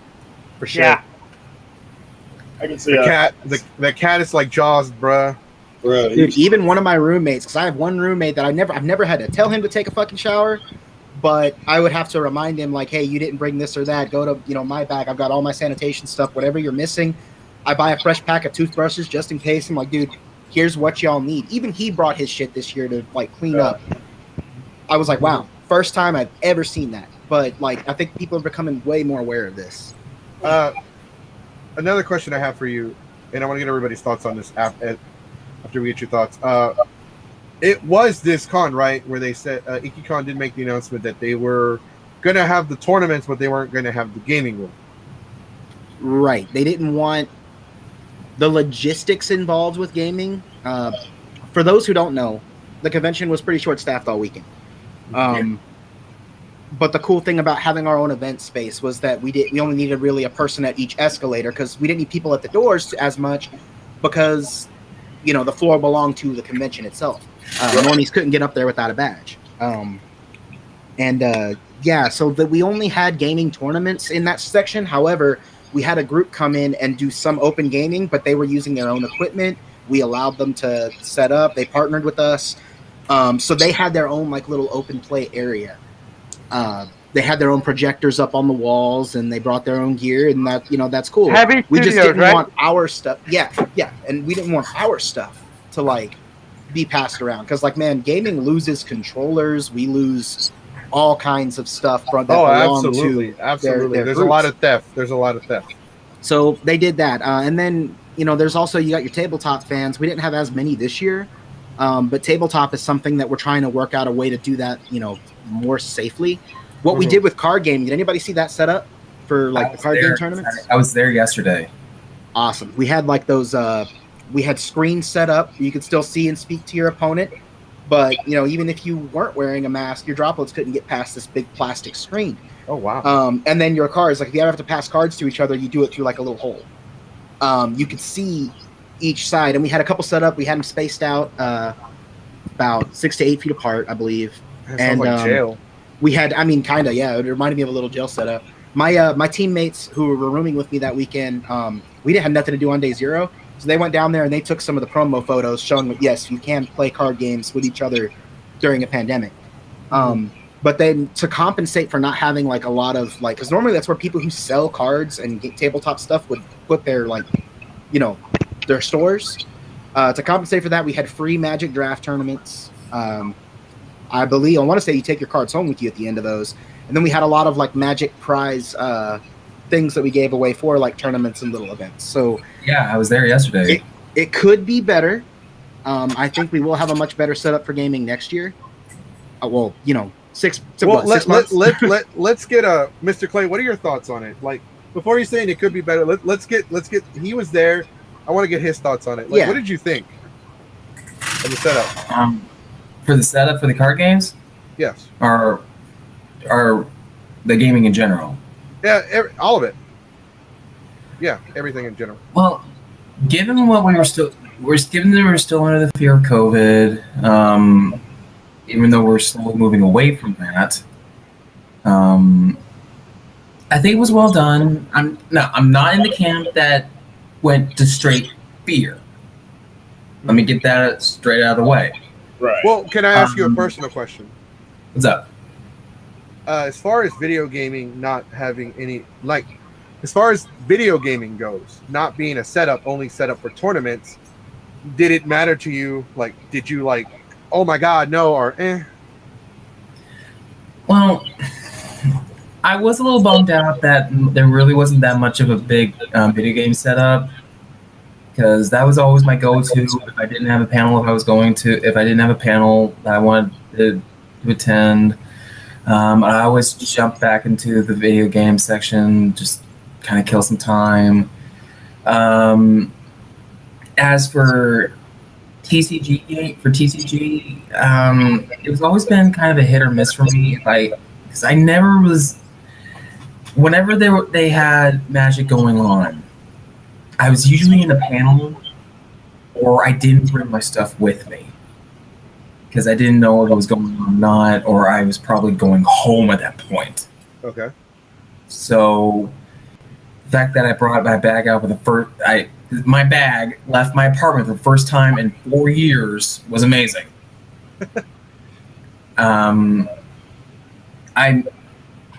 I regret not being there for the draft. Well, granted, I got there. You told me that it had already been filled up, anyways, for the draft. Right. But once this is over with, do you think they might get a bigger room for TCG? So I think we're going to be using rooms that we didn't get to properly utilize. We had more space that we couldn't really fill. My suggestion going forward with that is to move them to another section, and I know what section I'm thinking of, but don't want to say too much at the moment. Like, we're going to see where this goes. Okay. I really think we need more community input on it for the impact to be done. If we can get more, because I mean, we try to go with what people ask for. So if we can get more people saying, "Hey, we want a larger space for TCG or tabletop," the convention takes that, and then they can use that to grow and make themselves even bigger and better. So email the con. That's my favorite way of saying it. If you're not at the convention to go to the post-con feedback panel, email the con, talk to them, see what we can do about, the more input we get, the better. Yo, James, what's up, boy? Speaking of pixelation. Hey, I'm trying to get him to get on the damn show. He's like, his response is, I'm stuffing my face at the moment. Dude, my dinner's been ready for 45 minutes downstairs. I'm just like, ah. Go, dude, go ahead. I'm good, man. If y'all just ate on camera. You're allowed to eat on my camera. I'll start charging people. Oh yeah. Man.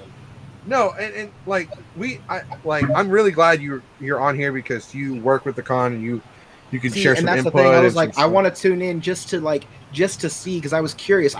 I love hearing convention feedback.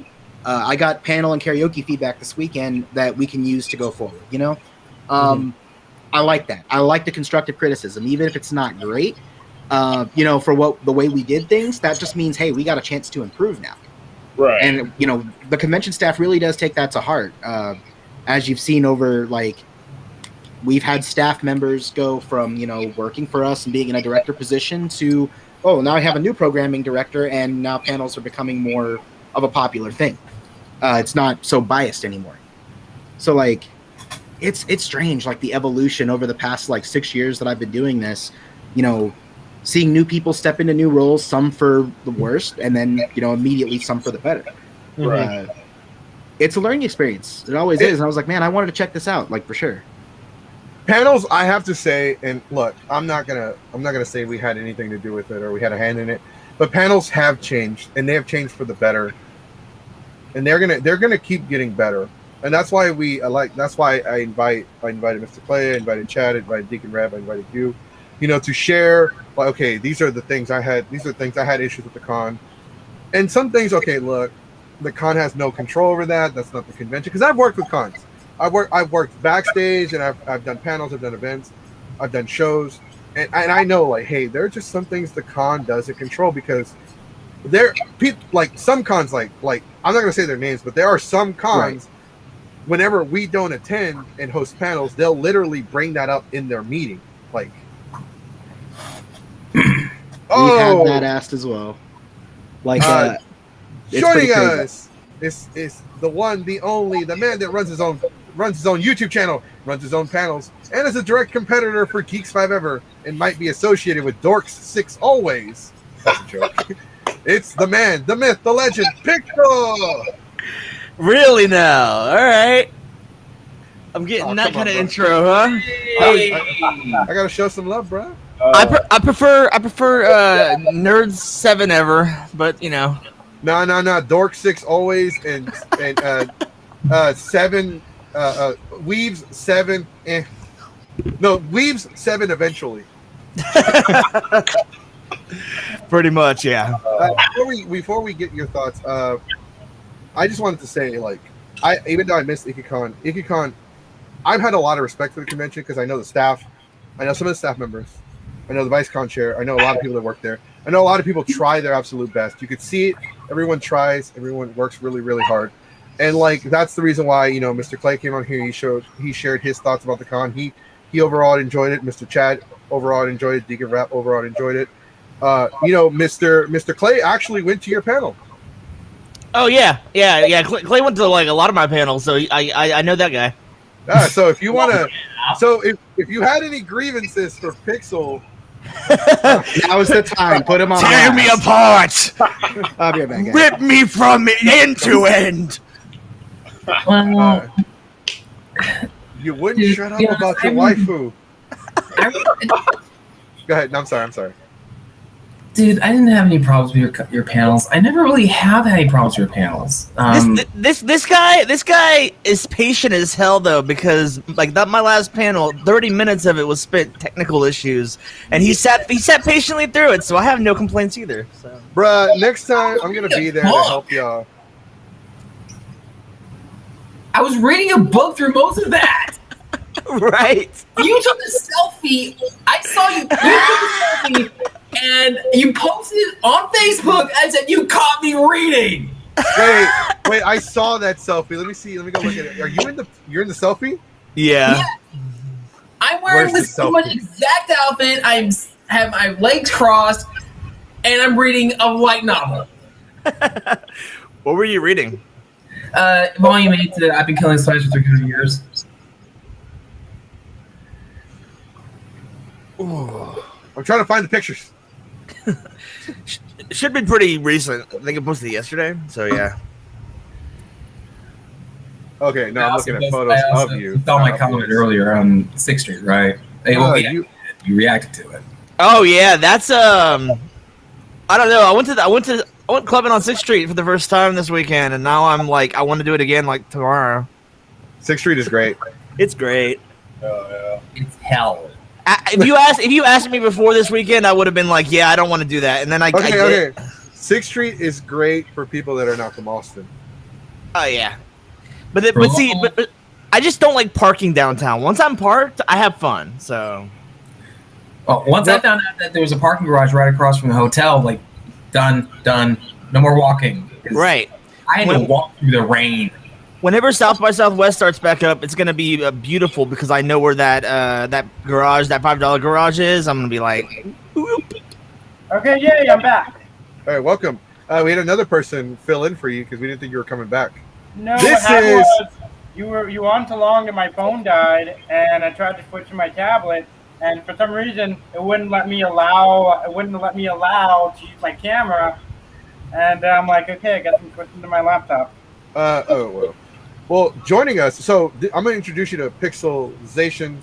This is Deacon Rap. He performed at Ikkicon.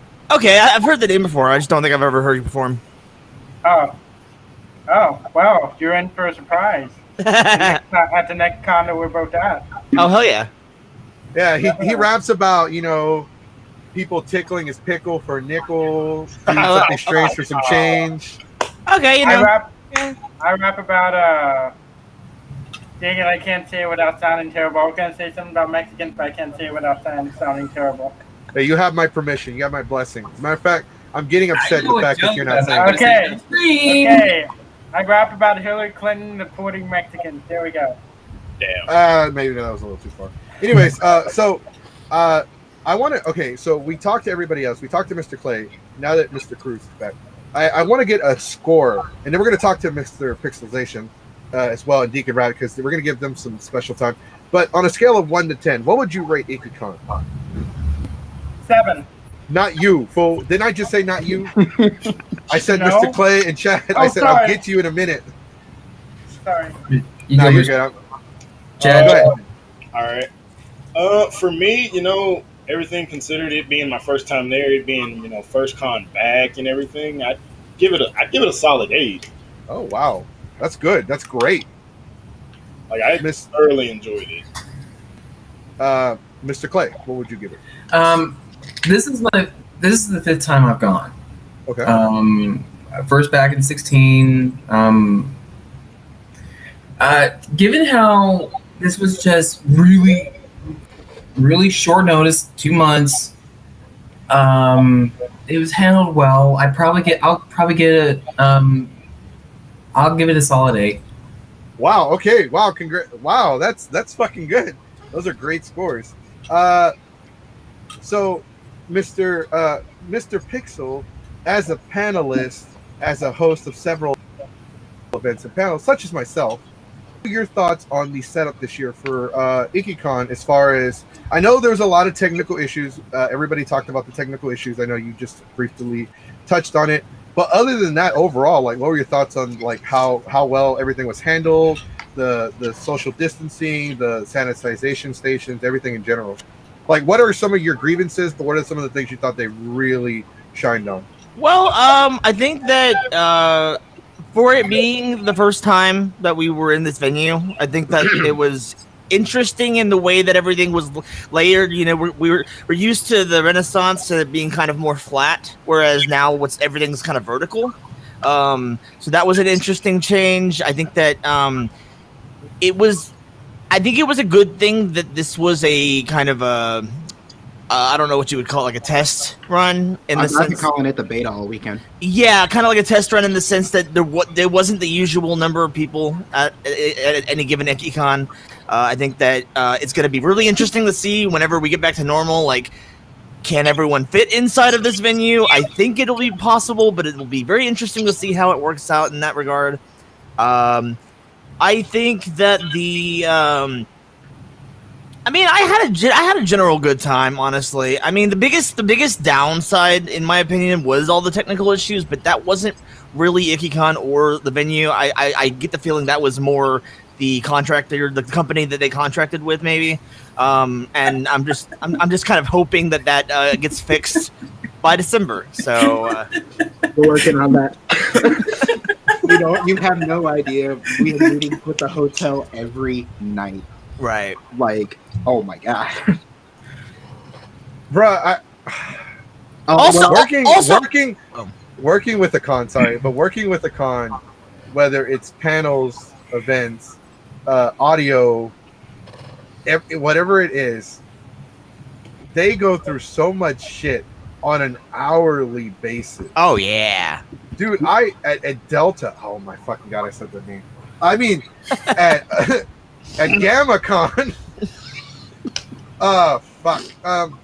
I was on my way to go eat, and they approached me. Hey, you're Goku, right? I'm like, wants to know. Are you a bill collector? I looked at him like he was a bill collector. How'd you find me?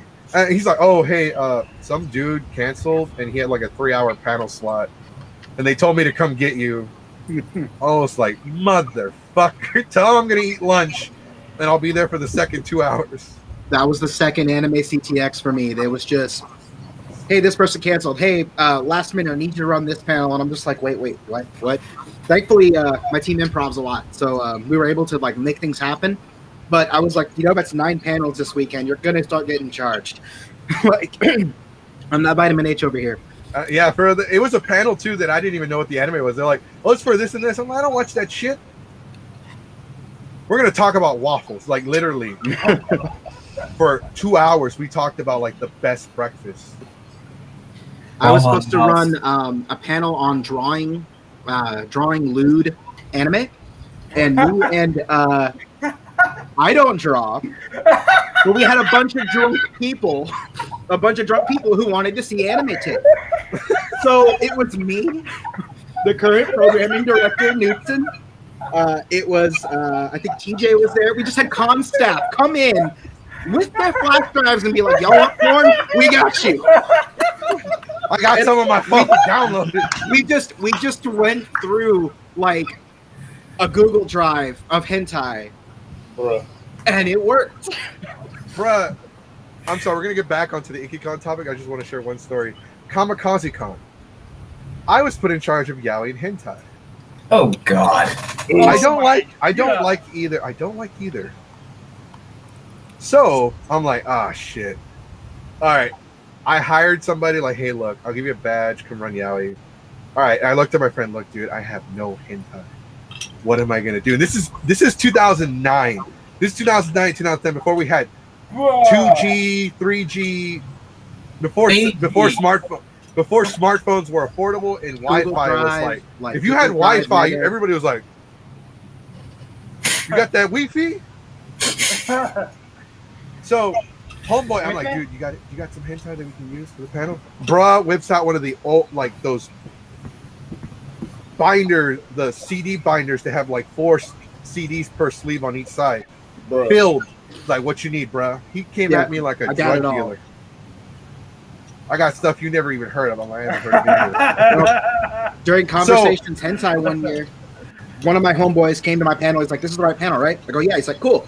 We had maybe 20 people or so at CTX, really low. Dumps out a whole duffel bag of books and DVDs and just starts passing them around. We did that shit that same year, but with yaoi. We had like 2 bags because the girl's like, I'll give away some stuff. And she brought duffel bags of yaoi books, everything, pictures. And dude, you ever seen a bunch of fat kids at a Mexican party fight over candy after the piñata's broken? Can you even give away pre-owned porn? Yes, you can. Is that even ethical? No. Is that legal? It's legal, but not ethical. It's definitely not moral.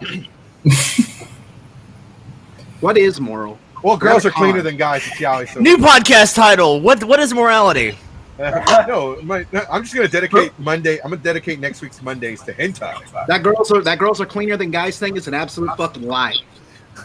Because my conversation hentai panel at Aikon, we had more women up there than we had dudes. And they were afraid. They were not afraid to bust it all out. Oh yeah, I was gonna say, have you seen the inside of a girl's car? But I guess that works too. Yeah. Oh, trust me. Absolutely. Oh, trust me. I've been to one of those with a date. And anyways, they have a broken nail polish bottle inside the center console. Right. Before you get canceled, though, trim your nails. Trim your nails. That's important. Anyways, yes. What were we talking about? Ikkicon. We were talking about Ikkicon. What the fuck did I ask you before we went on a tangent about? You were gonna ask the dude with the beard. You were gonna ask him his opinion, or on a scale of 1 to 10. Before no, we already got there. They both gave 8. So your pros and cons overall, like we talked about what you thought overall. Like your panels, though, like I saw some of your panels online. I didn't see any videos, but I saw your pictures, and a couple people did mention you because you are becoming a brand. You are becoming a brand. You are a brand. He is. Yeah, you're featured panelist is the word. Wait, me? You're talking about me or? Yes. No, oh, okay. I was like, wait, hold on. Who are we talking about here? I'm not. No, we're talking about you. Your channel is a brand. Yes, sir. Yes, thank you for the compliment. I appreciate it. I'm just the fat guy who talks about anime on the internet. Hey, what's saying? Hey, look, I'm just the guy that comes on here and talks about not wanting to get arrested. But I appreciate it either way. Yes. So, like overall, like. What were your thoughts? Like, what did you think about the con? Yeah, I mean, like I said, I genuinely look. I haven't been to a con in like 17 months. I was starving. I like how you kept a record. I really didn't. A tally board behind you or something? I really didn't. I just heard someone else say 17, so I assumed that was also what I was. The last con I went to was December 2019, so 12 17. Yeah, about 17. So, That's yeah, Randall, I am watching what I say. Chill. I already know you're on the verge of kicking me out. I was about to say this has been a very good panel. Like, Oh damn! this has been a really good podcast so far. This has been more positive than This was great until the Pixel I guy expected showed to up. come in. I expected to come in here and be like, "All right, y'all don't know shit," but no, this has been very well. But yeah, no, I mean, I genuinely enjoyed it. I mean, yeah, the technical issues were the biggest thing, but like I said, I don't blame them for it. I just think that's just an unfortunate thing that as a result of various things. But I don't know. I just had a fun time. Like I was able to actually have a table this time around, which I did the anime A to Z, and that was fun. I think the name Pixelation kind of spread a little easier this time because we had the table people could go to and talk to me about it. Whereas before it was like, hey, they can only really talk to me if I'm just passing them in the hallway, and that was like very rare. But yeah, no, the table. I hope that I can keep doing that. It's just it's fun, and I'm just excited for I'm hoping that by December we're gonna have a normal things will be more normal than they are now, and we'll have the usual attendance, and it'll be bigger. You better bring your A game December. Oh yeah, I gotta prepare for that. Yeah. No, because we're coming. Oh yeah, of course. Yeah. So, Y'all. Yeah. Excuse me. I just want to touch up on Randall's comment, how he says he blames us for the tech issues. One thing I noticed, does anyone know if the equipment belonged to the con or to the hotel, or who the equipment belonged to? I'm not saying anything. Okay, because one thing I know, the equipment, it was dusty. I'm not saying it's old, but you can tell it's been used a lot. Things have been in storage for a year and a half. Yeah, that's the next thing I was going to say. It looks like it's of age. It hasn't been turned on in over a year. That's really what it is. I like Deacon Raps to summarize and symbolize what he said. Your equipment's not shit, but it's shit. No, I'm saying that it's nobody's fault. The main thing is that this equipment went from being used a lot to not being used at all for a year and a half. And, internal parts, stuff happens. Bruh, okay, look, sometimes, and this is a big thing in karaoke, when people get a microphone, they hold it so close to their face. Oh, yeah. Practically blowing it. Yes. They're practically giving it a blowjob. So that was the reason for the purchase of microphone caps. We call them mic condoms, but it's a little blue mask type deal that you put over your microphone. Yeah. We were not able to get as many as we needed. Karaoke got priority. We ran out fast. They're definitely going to be there. I'm positive they're going to be there next year. Not just for panels and karaoke alone. It's a really cool idea, and it's one that we had put in place. But man, things got nuts, and we ended up not having the amount that we had ordered. Right. For example, on just to show you on some of the things about amount ordered, check this out. Y'all got some pretty awesome hard, like the attendees especially they got these hard plastic super potent badges. Yeah, like credit card. Good. This thing's gonna rip. It's a piece of paper. I can't bend the heavy ones like this. I can roll this up. I like the new badges. Yeah, I really dig the new ones too. I thought that they were really I like the feel of them, and it also reminded me a little bit. I can't remember. I think it reminded me a little bit of the way that the Comicpalooza badges are made, the same kind of material. And I was like, "Yay, this feels nice." You want to see something nostalgic? Oh my god, what? Oh shit! Ikkicon Friday badge 2008. 2008. Yo, jeez. Look at that logo. Incredible. See, yeah, my earliest con is 2014, so you got me beat. My earliest con is 2009. First coming back here in awesome Ikkicon 2016. This is my first con. This is Onicon's 2007 badge. Yo, Me beat by a damn decade. God, look at how many. Dude. I know. Wow. Hey, look, there's more down here. I just compiled all of my badges into a collage and a frame, and then I have to actually remake that soon. But yeah, no, that's great. Yeah, no, on fuck my that shit. wall, right outside my bedroom, I have nails where I place all my lanyards on. Oh yeah. And they're from each nail is to each con. Right. So I've got ones for Ikkicon, Anime Austin. I've got a single one for Okashi, and then one for San Japan. Now I've only been to one San Japan. I could have gone in 2016, but I had an emergency. Right.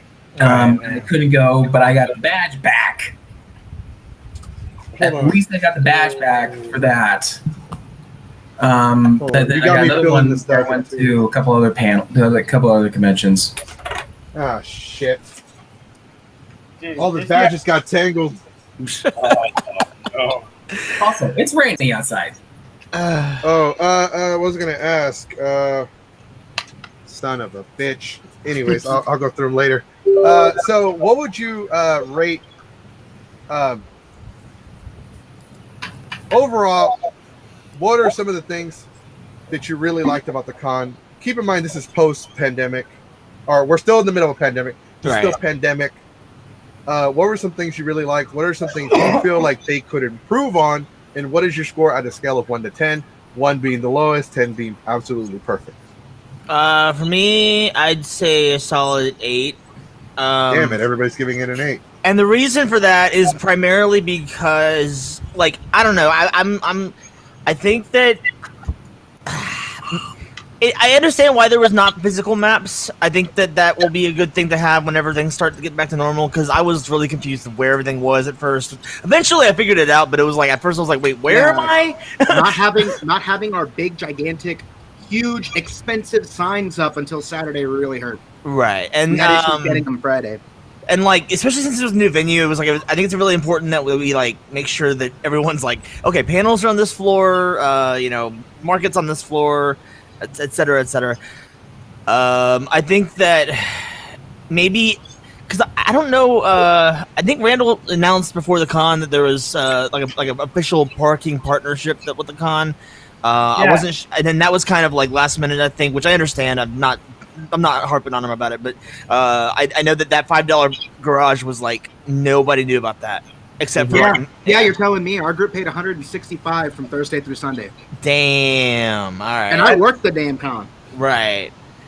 Next year we park at a Walmart and we go to the hotel. Next year, I'll just for 100 tram all the way down here. It came out being less. It came out being where our valet, where we would have had access to drive our car all weekend, would have been less than where we actually parked. Dude, no. The valet was $54 a night. I could Uber from my house in Houston to the con for $140. Our total charge, the partnership didn't kick in until Friday. So Thursday we paid $70 to overnight park. Ooh. Then the 12 hours for $10 an hour kicked up, and it all stacked up to $165. Thankfully, there were 5 of us in the car. We were able to split it easy, but God damn, I'm about to start crying. Like I said, but the hotel was cool about letting you take your time, because we went. Not only did we go in and get our room keys and all that, we took all our shit up to our room, settled in, even had a quick celebratory drink, and then went down to the valet to go get our car. I mean, we weren't charged anything, Right. So like we could have easily moved the car to a Walmart and Ubered back. This is the very first San Japan badge. Oh, wow. Oh my God. Wait, San Japan 1.5. Dude, hold on. I got something that can beat that. Whoa. Oh, here we go. All right, guys. Shit. It's not a measuring contest. I was about to say, it just transformed. Hey, I have this badge. Feel old yet? No. You want to see something that was actually really cool? So Anime Matsuri gave you these cards as badges because they could be used at Planet Zero. Oh, really? Because they had like credit in them. Yeah, but I never went to that shit. How's this? What is that? Member. What is it? It's a member badge for a con. This is the original ZDA, San Japan. Oh, okay. Oh, Zero. Yeah. That's pre-rebranding then. Yeah. Wow. Actually, well, it said it was sponsored by San Japan, but this was actually supposed to be San Japan. Right. So I don't know what happened, but Sen Japan 1.5 ended up being the first one. Anyways, so we talked to you. Okay, so Deacon Rat, we didn't get your thoughts. We know we got your. What are your thoughts overall about the con? What did you enjoy? What is the things? Because honestly, we didn't get to ask you, Pixel. But what were your thoughts on the? I know you're not really like a nightlife person, per se. Yeah, no. I mean, this weekend was the first time I've ever went clubbing, so yeah.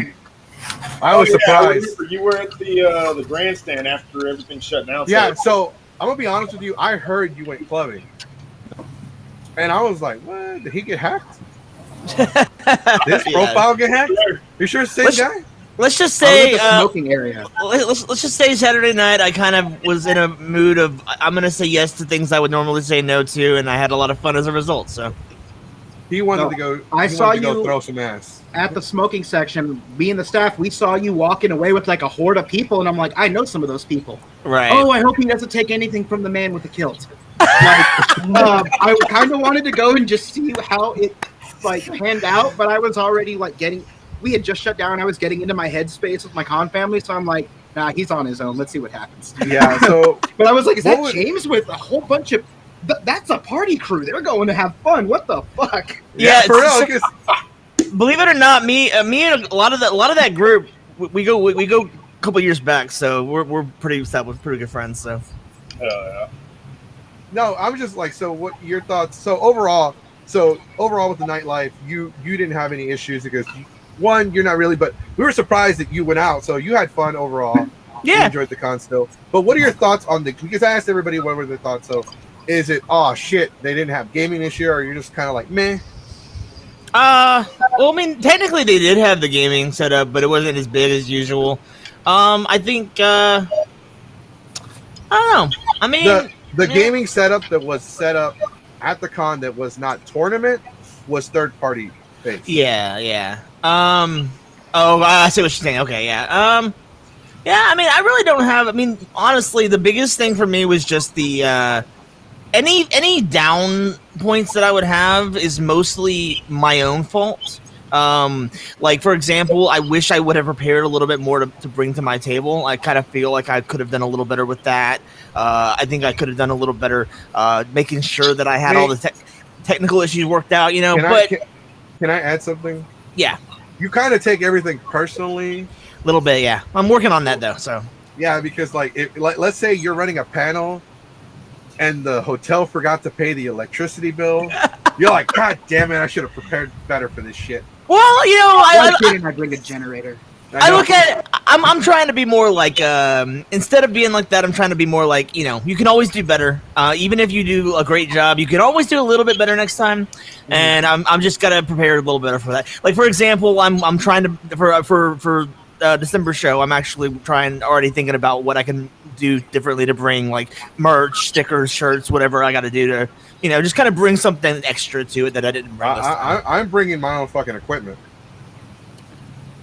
I'm bringing my own speakers, my own sound mixer. I thought about bringing this thing. No, I'm not bringing this. Like you can't see it, but it's right here. Right. It's out of view because I like it more when it's out right. of view. So overall, like, what would you give the con like on a scale of 1 to like 10? You gave it an 8. Yeah. An 8. So Deacon Rap, what about you, man? I know you had your concert. You had your concert Friday. After that, you were done. You got to enjoy the con. You got to check out you were talking to me a little bit on Friday about it, even though the signal was really shitty. Like overall, like what are some gripes, concerns, or what are some things you thought the con did really well that you weren't expecting them to do really well? Because I know, let's face it, everyone and their grandmother has bitched about the parking situation, but that is more on the hotel and the location. It's not even so much as the location, but that's not part, like the con's not going to rip you off when it comes to parking. Right. I had a positive experience with parking. So here's the thing, for me, parking was only $30, and see, I use Spot Hero, right? Like the con told us to use Spot Hero to find parking, and I found one that was a quarter mile away, and it was underground parking. And from 11 a.m. to 11 p.m. Saturday, 11 a.m. Friday to 11 p.m. Saturday, it was only like $29. So that's for parking. As far as the AV, I already told y'all my thing with AV. I give it a 7 simply because, like, it had nothing to do with the con, mainly because the people I was expecting to be there weren't there. And my friend who loved the party, I told her, hey, these people told me they might be there and they run the party. And then I get there and y'all aren't there and there's nothing going on Friday. And then after I get home Saturday night, I'm scrolling through Facebook and everything that I wanted there is there. Like freaking Spidey Woo showed up. Somebody I know who did the party at Animate Kai, they showed up and had a party, and I'm just like, and then that club that had the rave out of nowhere, they showed up. And my biggest complaint is the incidental fee, because usually with cons, it's $40 to $60, and it's a flat rate for the whole weekend as far as an incidental fee. Whereas for me, I got charged $128 incidental fee, and some people got that per night. Mine was about $200. It got refunded, of course, but they did do a $200 pending charge. And so the reason is it was based on a nightly rate, and this is something that's all on the hotel. They're like, oh, we're a new hotel, that someone's going to break something. I mean, it's an inconvenience, like for us, but with our bank, like at least the one we used. It was just a pending charge all weekend. Nothing ever came off, and then the charge disappeared this morning, right after checkout. Yeah, because it's a large fee, but it's a brand new hotel, and that's on them, honestly. And then I ended up paying more than what was on the receipt. Oh, really? I didn't have that issue. So here's the thing: when I got the email, the total was $172 and some change, and so because of the incidental fee, I decided to pay in cash, thinking, oh, I don't have to worry about the incidental fees. And no, I was wrong. So they took $140 in cash, right? And then when I check out, they said it's going to be an extra $58 and some change for taxes and fees. And I'm like, wait a minute. It clearly says $172. I paid you $140 and you told me. So I used to work for a Sheraton here in Houston. So the email actually doesn't include the city tax. Hotels have to charge a city tax. They only include, there's two taxes. There's a state tax and a city tax with hotels. Hotels have to charge both taxes. Your normal state tax is 8.25%. Right. But with the city tax, it comes up to like 10 or 11.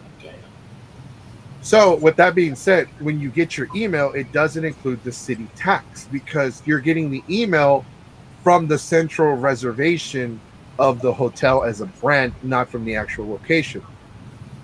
So they don't include the city tax. So when you get there, they're going to include the city tax. That's why I always do 15% taxes, because sometimes that is what it comes up to, 15% taxes. No. Because what I mean is, like, for example, like the last time I went to Anime Matsuri, right? Right. The bill said $565 including taxes, and when I checked out, I would charge $565. They didn't charge me more than what was on there.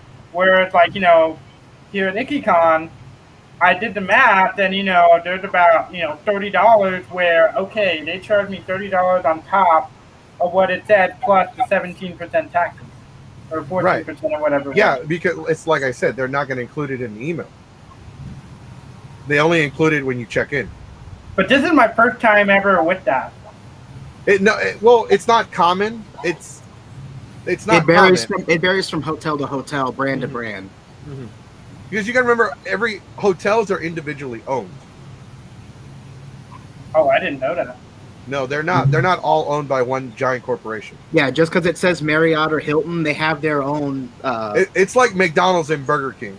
They're franchises. They're franchises. Exactly. So it just depends on the location and their policy. Gotcha. But yeah, that's pretty much my only real gripe about the weekend was pretty much that. Okay, that's fine. You can. Yeah. This is an open form podcast. Yeah. You are allowed to share your grievances. Yeah, and that's kind of why I. That's what made me bring it down to an 8, and because the people I wanted to see, that's what made me bring it down to a 7. But other than that, it was a positive experience. My friend, this was her very first con, and House of Waifu, that was her very first panel, and she won a poster. So, yeah. I'm so glad you didn't say some shit like, "Oh yeah, so this is my friend's first con, and the Hentai Fest was their first panel." Bro, we traumatized the new volunteer. Yeah, my girlfriend loved the Hentai Fest. Go ahead, Clay. Mr. Clay, you have something to say? Oh, I was going to ask. Hey, did you get a lot of feedback from vendors and artists about the new setup? Like, did they have any positives and negatives about what was going on with the how they were now in separate rooms as opposed to being one giant room? Actually, I can see if I can share some feedback with you about that, because one of them was I have some friends that were actually in the artist alley and vendors. They're saying overall, well, this individual was saying overall, this was their first one and they liked the setup. A lot of people, they're saying that they enjoyed it overall. That they like the setup. There are some people that actually prefer the artist alley and the dealer's room separate. And that does make sense. At Anime Fest, we have them on separate floors, just like we had this year. And I guess the reason being for that is because, like, if you try to put the artists and the dealers together, because, like, let's face it, the dealer room, all my weeb friends, we buy a lot of shit. Stuff that we probably can't really afford, but we buy it anyway. Artists tend to charge quite a bit for some of their stuff, but they also tend to be really cheap on some stuff. Like this one girl makes handmade, and they're really nice, handmade Pokemon keychains. They're $35 a piece, but you can see the work that she put into them. It's nice to not have, because like in the dealer room, you can find this figure at this booth, this figure at this booth, and you can pit them against each other. Artist alley, not so much. Everything is so, personal and made locally. Unique. Yes, exactly. And that's why one of the reasons I wanted to spend more in the artist alley than in the dealer room, because like they really do try. I'm actually surprised that, we haven't separated the artist alley and the dealers before. Because shows like Ikkicon, where they're together, it kind of like, because some people aren't really interested in art. Some people aren't interested in, figurines or DVDs, that kind of merchandise. So separating them kind of lets people know where they need to go. I understand that. I think that I would, and I didn't really necessarily mind it being separated this time. Then again, this is my first time with a table, so it's like I don't really have much to compare it, like a frame of reference to compare it to. But in my head, I kept thinking, maybe if they were at least on the same floor, we might have a little bit more foot traffic through each room. But you have a point, though. I mean, some people know what they want and they know where they're going to go to get it. Well, so if I may add, speaking on behalf of 4 people, at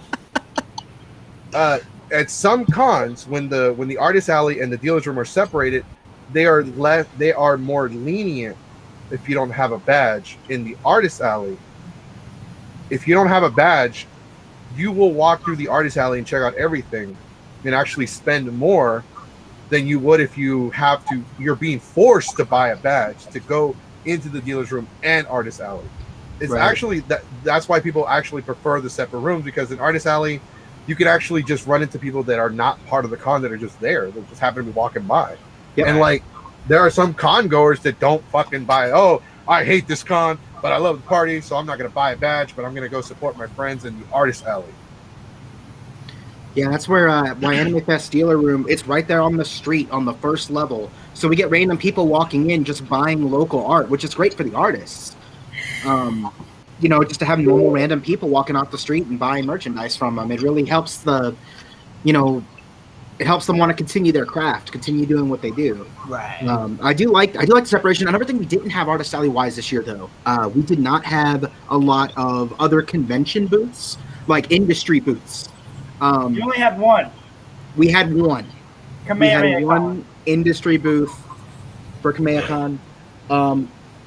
That's probably going to change. It's going to change, but the reason that is because there's not many events running. There's way too, like, if you haven't noticed, July is stuffed. Packed. Like, I was trying to look for something to do, and I'm like, man, this is a lot to go through here. July is going to be absolute bullshit. So you have. Oh, sorry.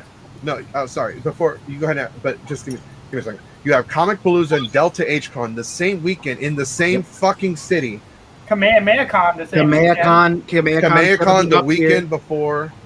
Yep. The same weekend as Anime Matsuri. And then you have... The 18th is going to be Okashi-Con. You have Retropalooza, and you have Comic Conroe in the Houston area as well. You have so much shit. Also, Delta and Palooza are the same weekend now, right? That's what Comic Palooza and Delta H-Con, same weekend, and they're 10 miles apart. Oh, ouch. Oh boy.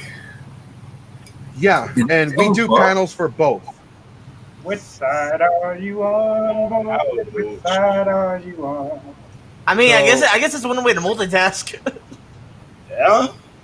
I'm Team Delta H-Con. There are too many conventions in July. Yeah. There are too many conventions. Not only that, there are people still hurting from the pandemic. Yeah. Right. There are people that blew their stimulus checks on like dumb shit, and then there are people like who try to get out of debt with the stimulus checks. Right.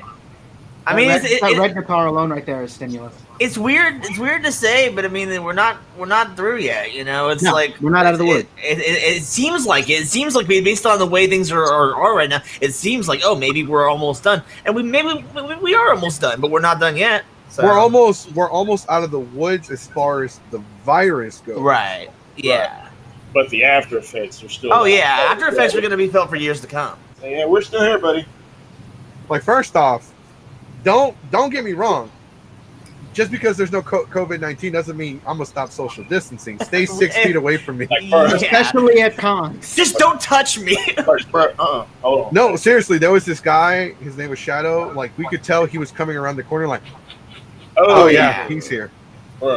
So, Cruz, I was gonna ask, and maybe I don't know if you're allowed to say or not, but did y'all have a lot of like dropouts in the vendors hall? I don't know about like vendors dropping out. We basically filled that hall. Okay. Are you talking about dealers or artists? Well, I'm not sure because I remember, I think it was Friday, I saw someone posting about how, and this is just me being weird, but like I like anime themed candles, okay? And there was that one vendor who said they were bringing candles. I could not find them to the life of me, so I wondered if they even were there at all. The weather might have affected that. It's possible too, yeah. Possibly. Because it was flooding in Houston. Dropouts, I don't know. I know that we were initially trying to have, it was a couple months that he canceled out because like a lot of people think this con came together in 40 days. It didn't. There was a lot of behind the scenes work. This has been going for months. Oh yeah.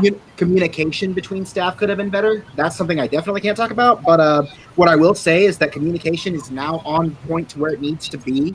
And this year's New Year's event is already shaping up. Like things are already in action. But we're supposed to have Anime Pavilion, for example, and we didn't get them, so I didn't get my light novel fix. Right. Hopefully we'll have that next year. Anime Pavilion, their first con back is going to be San Japan. Nice. I personally am friends with them. Next year or in 6 months? You know what I'm saying. Okay, by day 2, it'll be next year. Ikkicon 2021 Part 2. Day one of Ikkicon is going to be on the 31st. Oh, God. Ikkicon, it's so nice. We have to have it twice this year. That's the last con. Now you have multiple bars downstairs, but you have a very popular rooftop bar that's a tourist spot. Isn't it kind of weird that we're starting 2021 with Ikkicon and then we're going to end 2021 with Ikkicon? I'm here for it. Fuck it. I mean, it's right there, like in the center. So I mean, all of Texas can figure out if they want to come. But I mean, it's a little poetic with the fact that, at least for me anyway, my last con before pandemic was Ikkicon. My first con, not post pandemic, but first con since it started is Ikkicon. So it's like I mean, I went to 2 cons in the middle of the pandemic, so. Oh my gosh! Fuck. Weird. Did you happen to go to Anime Dallas? So San Angelo Comic Con. The only reason why I went is because Mark Anthony of Where the Waifu, he told my ego the right word to get me to go. Okay. That's one thing about me. If you can tell my ego the right words, you can get me to do just about anything. So he tells me, "Hey, dude, we're gonna have a party, bro. I want you to come." And I don't know, bro. Wear your Power Ranger suit because there's gonna be a special guest. And I'm like, okay. Then I look up the gas and I see that Jason David Frank is gonna be there. I'm like, oh my god, I'll be there. And then it's like, oh, it's just Ozzy the Virus. That's why did you? Yeah. It's and great. Then, huh? It's great that you mentioned him, though. It's because I actually am glad that you mentioned him because I met him for the first time this weekend. He's a kick-ass dude. Yeah. JDF? You met JDF? No, not him. Mark Anthony. I met JDF twice. Oh my god. Oh no, JDF is cool. Oh no, yeah, he's cool. JDF, but no, just to share a little story about JDF, he told us about on the set for Power Rangers the movie, how they all had like their beds color coordinated to what Power Ranger they were. So the guy that plays Rocky was taking a nap, so he cut off a hole in his White Ranger suit, and then he put his ass cheeks over his face. So when he woke up, it was like face full of ass, and then I think he said he almost gave him pink eye. Wow. This is what JDF told us. Jeez. He said during the Christmas special, if you watch that episode where Kimberly's like, oh, Tommy, and then she points out the mistletoe, he says on the set he had dropped his pants. Like, all right. Oh my JDF is cool, dude. He's a prankster. He's a prankster.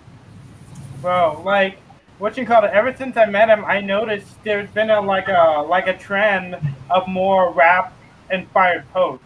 Like the day after he left San Antonio, he did a TikTok where he's doing Ice Ice Baby. Then like a week after the second time I met him, he posted that thing Fall on his YouTube where he kind of I swear to God, for a while I thought you were following him because every other post was, oh yeah, we're here meeting JDF for like the 100th time this year. And then like he posted this video of them doing some choreography for the Legend of the White Dragon, and I comment, bro, I could rap to this, right? And then like 2 weeks later, they have a rap beat out of that.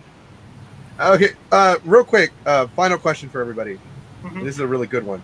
By the way, you said you went to Anime Dallas. The closest thing I went to a goddamn convention since this pandemic started was Walmart.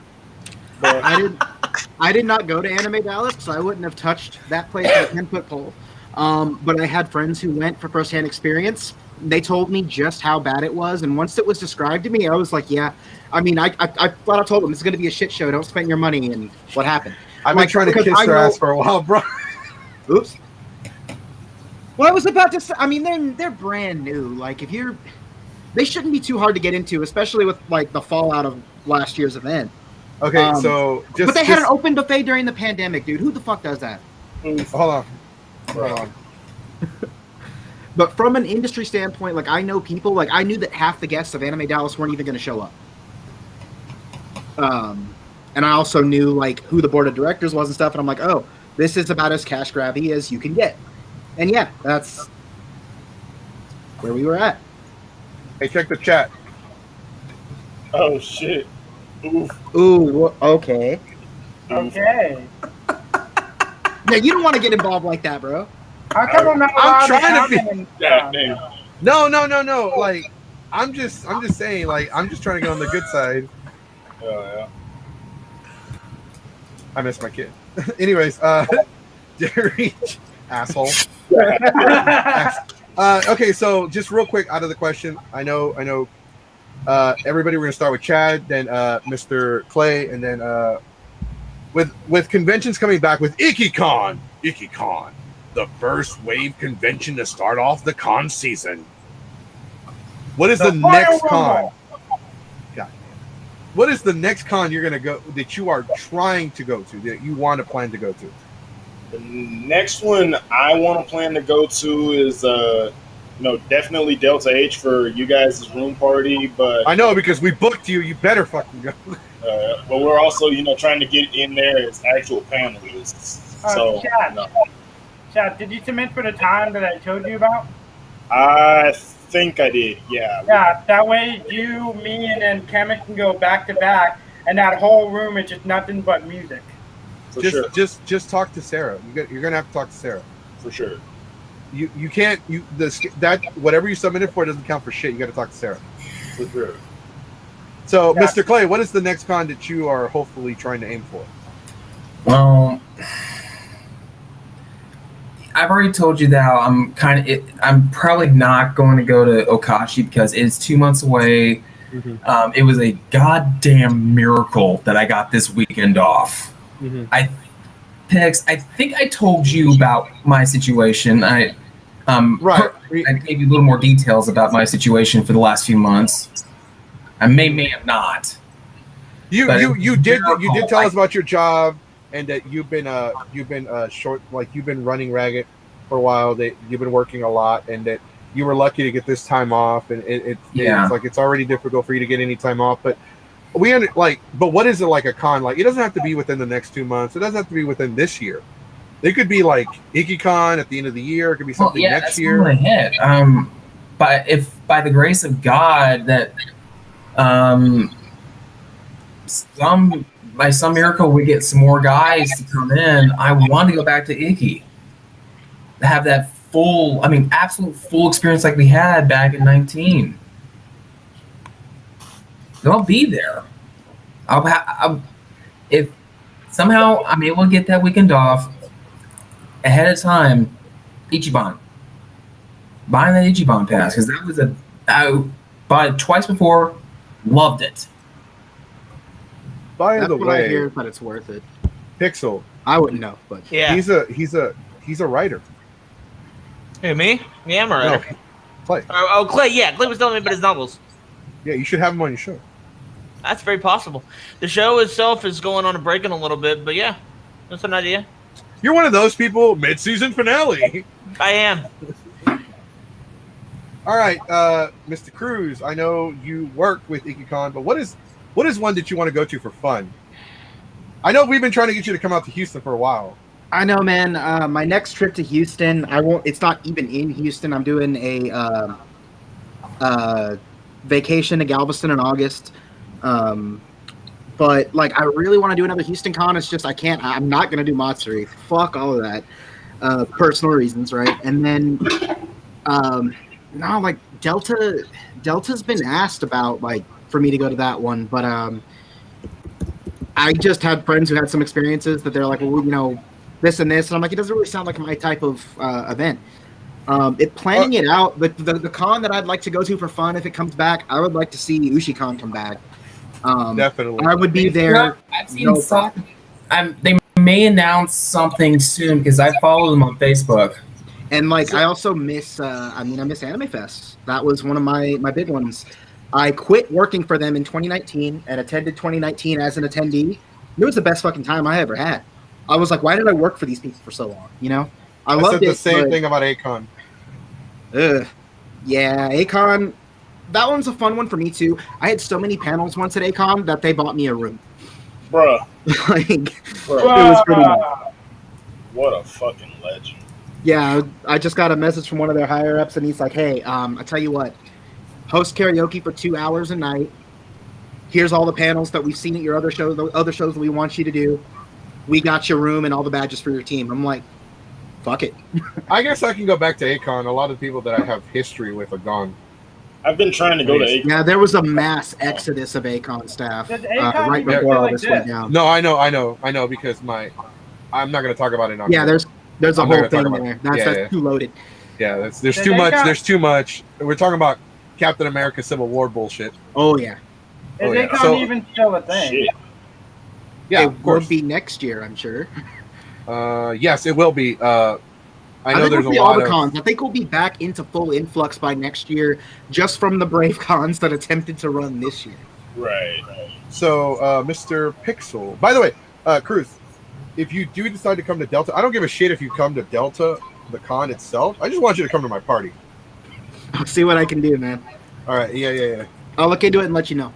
All right, Mr. Pixel, what is your next venture into the world of conventions? Well, I'm trying. This is more of a recent attempt because I was originally saying my next one was just going to be San Japan, but then I started thinking about it and I was like, I really want to go to Comic Palooza, so I'm hoping to go there and then San Japan and then Ikki, and that's pretty much going to be it for this year. Are you submitting panels for Comic Palooza? Yeah, I'm doing panels for all of them. Did you submit panels? Did you already submit them? Yeah. Okay, because The reason why I'm asking because today's the deadline. Right? Yeah, they closed. I did it like two or 3 days ago. And I was like, it closes tonight. Yeah, I submitted them like Wednesday or Tuesday. Wait, the I deadline submitted for my which shit a month ago for Comic Palooza's tonight. Oh. And like, but yeah, no, I'm like basically if I can get the PTO for Comic Palooza, San Japan, and Ikki, then I'll be happy and I'll coast. Dude, nice. All right, so Mr. Deacon Rap, we know you're a traveling artist, rapper. What is your next venture into the world of performing? My next venture is to go to Delta Ikkicon and perform at your party, and hopefully That's right, perform at bitch. the con. We booked you too. Yeah. So you said to talk to Sarah, right? I said the what? You said talk to Sarah, right? Yeah. No. Talk to Sarah if you're trying to like coordinate panels with other people. She's not going to be able to. I can't guarantee that she'll help you, but if you're trying to coordinate, like, okay, I want this time, and Homeboy can have this time, and then Homeboy should get this time. Y'all all need to get together and coordinate something with Sarah, because otherwise it's not going to go as you hope. No, because I've been checking back every so often. I haven't seen Chad's yet, but I check back every so often to make sure nobody overlaps with my time, and no time slot. Nobody submitted a panel in that room that overlapped with that time. Well, the deadline's not until the 15th anyway, so you're not going to see anything. Right. No, because when you go through the portal, you can see everything that's been submitted. Oh. Oh yeah. I know what you're talking about. Yeah, I know what you're talking about. Yeah. And then trust me, I'm about to submit a shit ton of stuff. Yeah. I'm gonna overlap with everybody. It's San Japan, and after that, PokeFest here in San Antonio, where hopefully, if I can get the album together, if I can finally get it together where I don't violate copyright, I'm gonna have the album release show there. And then lastly, Ikkicon at the end of the year. I think we're all going to try to go to Ikkicon. I think that's pretty much, if we can, we're already in talks about things for like us for Ikkicon. Though the goal would be to have our metal band back. And that's something that people have been asking about this year. Like last year's concert was so amazing, man. Y'all don't even know yet. Like we didn't get to do our Death Note cover because it wasn't ready but for Ikkicon last year. We opened our show at ANT with "What's Up, People" by Maximum the Hormone. Nice. Whole room jumping. I think if this happens, it's gonna be something great. It's gonna be something special. Well, I'll be applying for press. Oh, nice. So hopefully I will be able to help cover you guys. I would like to get you guys for an interview during the con, especially a before and after. Oh yeah, for sure. Because like our drummer, he's not too into anime, but we started introducing him to like this and that, and he went down to the con floor for a little bit, and he's like, dude, this is so weird. I want to learn more about it, and that's what I'm thinking is hopefully we can have more involvement this year rather than just showing up and opening for the Pokemon guy. Which, to be totally fair, that was really awesome, and I blame my drummer because we told him, learn the Pokemon theme. I bet we're going to get asked to play it with them. And sure enough, we fucking were. We didn't get a chance to do it. And then Christina V helped him perform it instead. I'm like, what the hell? Like, in this video Christina V has, you could see all of our musical equipment in the background. I'm like, that could have been us. Any last words any one of y'all would like to say to Mr. Cruz? Anything he could share with the other staff members of Ikkicon? Are we getting the Maid Cafe back? Look for...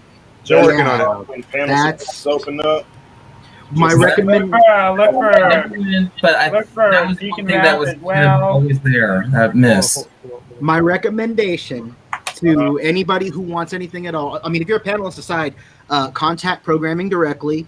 For sure. That way, and then show them like your experience. Not like because we get the applications for panels, right? But we never get a panelist like. So here's what I can actually bring to your show. Let me show you what I got.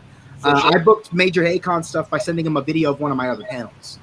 So that's on a panelist side. On the Maid Cafe side, just like with gaming, we have to let them know what we want out of a convention, and if there's enough pull for it, we will absolutely get it back out. Mm-hmm. It can be done. It's just like right now with this, man, they didn't even want karaoke at first until we brought up the like microphone caps and all this other stuff. Like they didn't.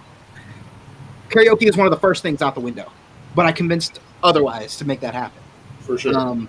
So I think if there's enough want and enough, support for something, we can actually get it done and make it happen. Okay. Oh, okay. Any other questions or any other comments for our staff guest? Anything at all? I already got the information on what I need to know for when submitting the panel for December, so I know everything I already need to know. Right. Yeah, all submitted. Right. And I will definitely get on that. Like, all right, now y'all can shamelessly plug your shit. Now we can famously what? Shamelessly. No, plug it's your shit. Plugging is full of shame. There's no such thing as a shameless plug. Yeah, that's right. Okay. Yeah. Okay, my name is Ikkicon Rap. I'm a rapper. Buy my stickers, help support the movement. I got Yu-Gi-Oh sticker, Nightwing sticker, Power Ranger sticker, Dragon Ball sticker, Nerd Life. That's my brand. That's right. He gives away free shit from the clearance aisle. Yes, and yes, when you come to my panel and you can win more than once, all you got to do is follow me on Facebook. That's a raffle ticket. Follow me on Instagram. That's another raffle ticket. Swipe right on Tinder. That's another raffle ticket. I think you understand where I'm going with this. What? I see your face. What? That's the link to my books. Yes. Yeah. Hey, I'm sharing it right now. I'm chilling. I'm sharing it right now. This is the link. It's going to be on our show. I'm going to post it in the chat real quick for everybody. But here's the link for Mr. Clay's for his books if you want to check those out. Post those in the comment section below. Mr. Chad, did you want to shame plug your shit too? Feel free to add me on my personal Facebook. I just sent the link to you. Feel free to go like our Facebook page, Jazz at the Con. If you want a t-shirt, hoodie, hat, anything like that, get with me. I got you. And just look out for our next performance. All right. Mr. Pixel, want to plug in your channel? Yeah, I mean, I'm on pretty much any social media platform, but the one that I would like everyone to go to is the youtube.com/pixelation, PIXCELATION. I am putting a shit list together of people who don't know how to spell my damn name right. I know it's my own fault, but you know what? I'm also sharing the blame with everyone else. No, but yeah, I'm hoping to get some more content out soon. It's a slow process, but it's looking good. So. I thought you were called Pixelcation at first. Yeah, something about the Steve just being there. There was so funny story. But if you don't mind me telling a little bit of an anecdote. There was I had a composer a couple years back who I don't work with anymore, but he put together a theme song for the channel, and he thought it was Pixelcation too.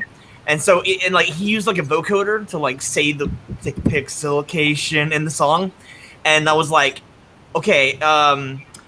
And then a couple of weeks later, I went on an actual vacation, and I was talking to him, and I'm like, guess what I just came back from? And he's like, what? And I'm like, a Pixelcation. He's like, okay.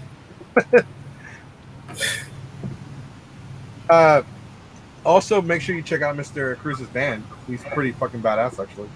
So Dallas Fort Worth local metal, we're called Civil Unrest TX. If you just put Civil Unrest, you're gonna get police videos and riot videos. No. I might be in a few of those. Add that TX. And our first album was primarily about we had written it right around the same time that a certain orange president was elected. So it's kind of controversial. A lot of people weren't on that. The new stuff that we've been working on, I think it's gonna take things to a completely different level. Now we had to find someone else to pick on, and I think we've picked some good targets. Basically, we're 100% against racism of any kind of hate speech. We're going all in on that, and if you're a fan of Avenged Sevenfold, Lamb of God, stuff like that, you'll definitely like what we're putting out.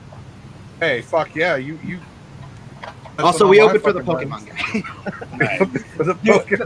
When they did that, I'm like, wait, we're opening for the Pokemon guy? Yeah, so there's going to be a bunch of kids in the room. I'm like, okay, major rewrite session. This song doesn't get played at all. Holy fuck, this song doesn't get played at all. How many F-bombs in this one? We had to make the adjustments. If we do play Ikkicon again, and, fingers crossed, we've been talking about it, you're going to see a lot more anime covers than our actual original music, and that's going to be more of the shameless plugging of trying to get the weeb community involved with us. We've already got 3,000 followers on social media. We want to keep that number rising. Hey, Cruz, if you don't mind, can I make a request that you can look into it? Sure thing. Since y'all are already working on a What's Up People, y'all should do the Frieza song from Maximum the Hormone. Frieza.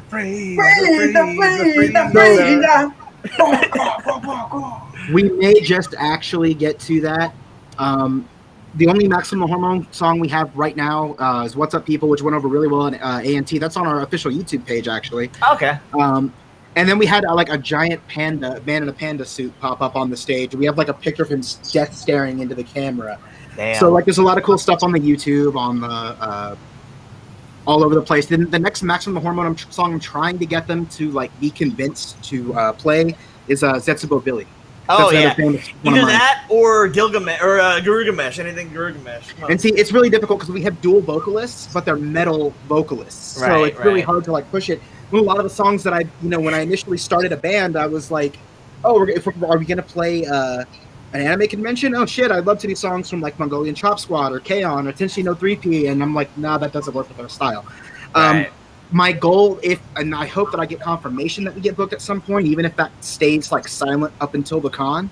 I want confirmation because I'd like to get a guest vocalist and have some female vocals involved too, so we can widen the range of anime covers. Right. I think it's going to really push things forward. We got the opening and ending of Saga of Tanya the Evil, and we're trying to figure out how to rework those into a metal style. Nice. So I think it's going to be really cool if it does actually happen. Mm-hmm. I'm looking forward to it, man. I actually been wanting to see y'all play live for a while. Getting just last minute plugins right here so everybody can see the links. It's not letting me post. It's not letting me post them in the chats for some reason. So, Rip. Yeah, I don't know. It knows you're a troll. It's blocking you in advance.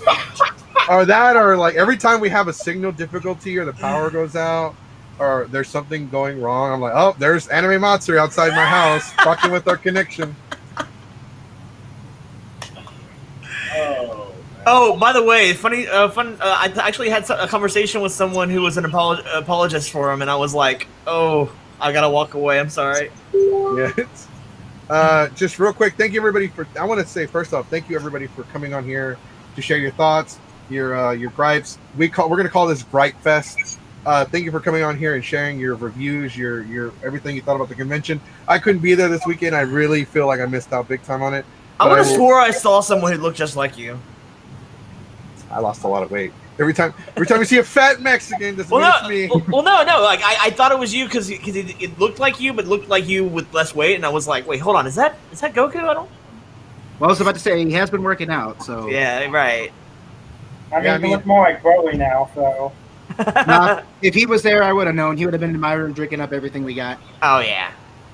Like, I ended up giving away a lot of liquor on the last day. When I first started working out, just real quick, real story. I could bench press like 150. Now I'm at 300 pounds on the bench press. Damn. Very nice. Work in, man. Very nice. And that's and the crazy thing is I'm still gonna get stronger. Like that's nowhere near where my. Just keep on going, man. Keep on going. Oh fuck yeah! I got asses to whoop at it. I mean, cheeks to clap. Ah, damn, that's worse. So do I. I don't want to know what you and your girlfriend do. God damn. All right. No, thank you, everyone. Thank you to Deacon Rap. Thank you to Chad. Thank you to Mr. Clay for joining me. Thank you, especially to Mr. Cruz and Pixelization. Hey, I may or may not have joined this thing just to keep an eye and make sure that who's like trash talking and stuff. But all right. Stop making rumors up. Dark. I was curious, but yeah, I'm glad I was able to debunk some of those rumors because it definitely is not like what people were thinking about. It's right. It turned out to be. I mean, obviously, with this panel of people, it turned out to be pretty damn cool.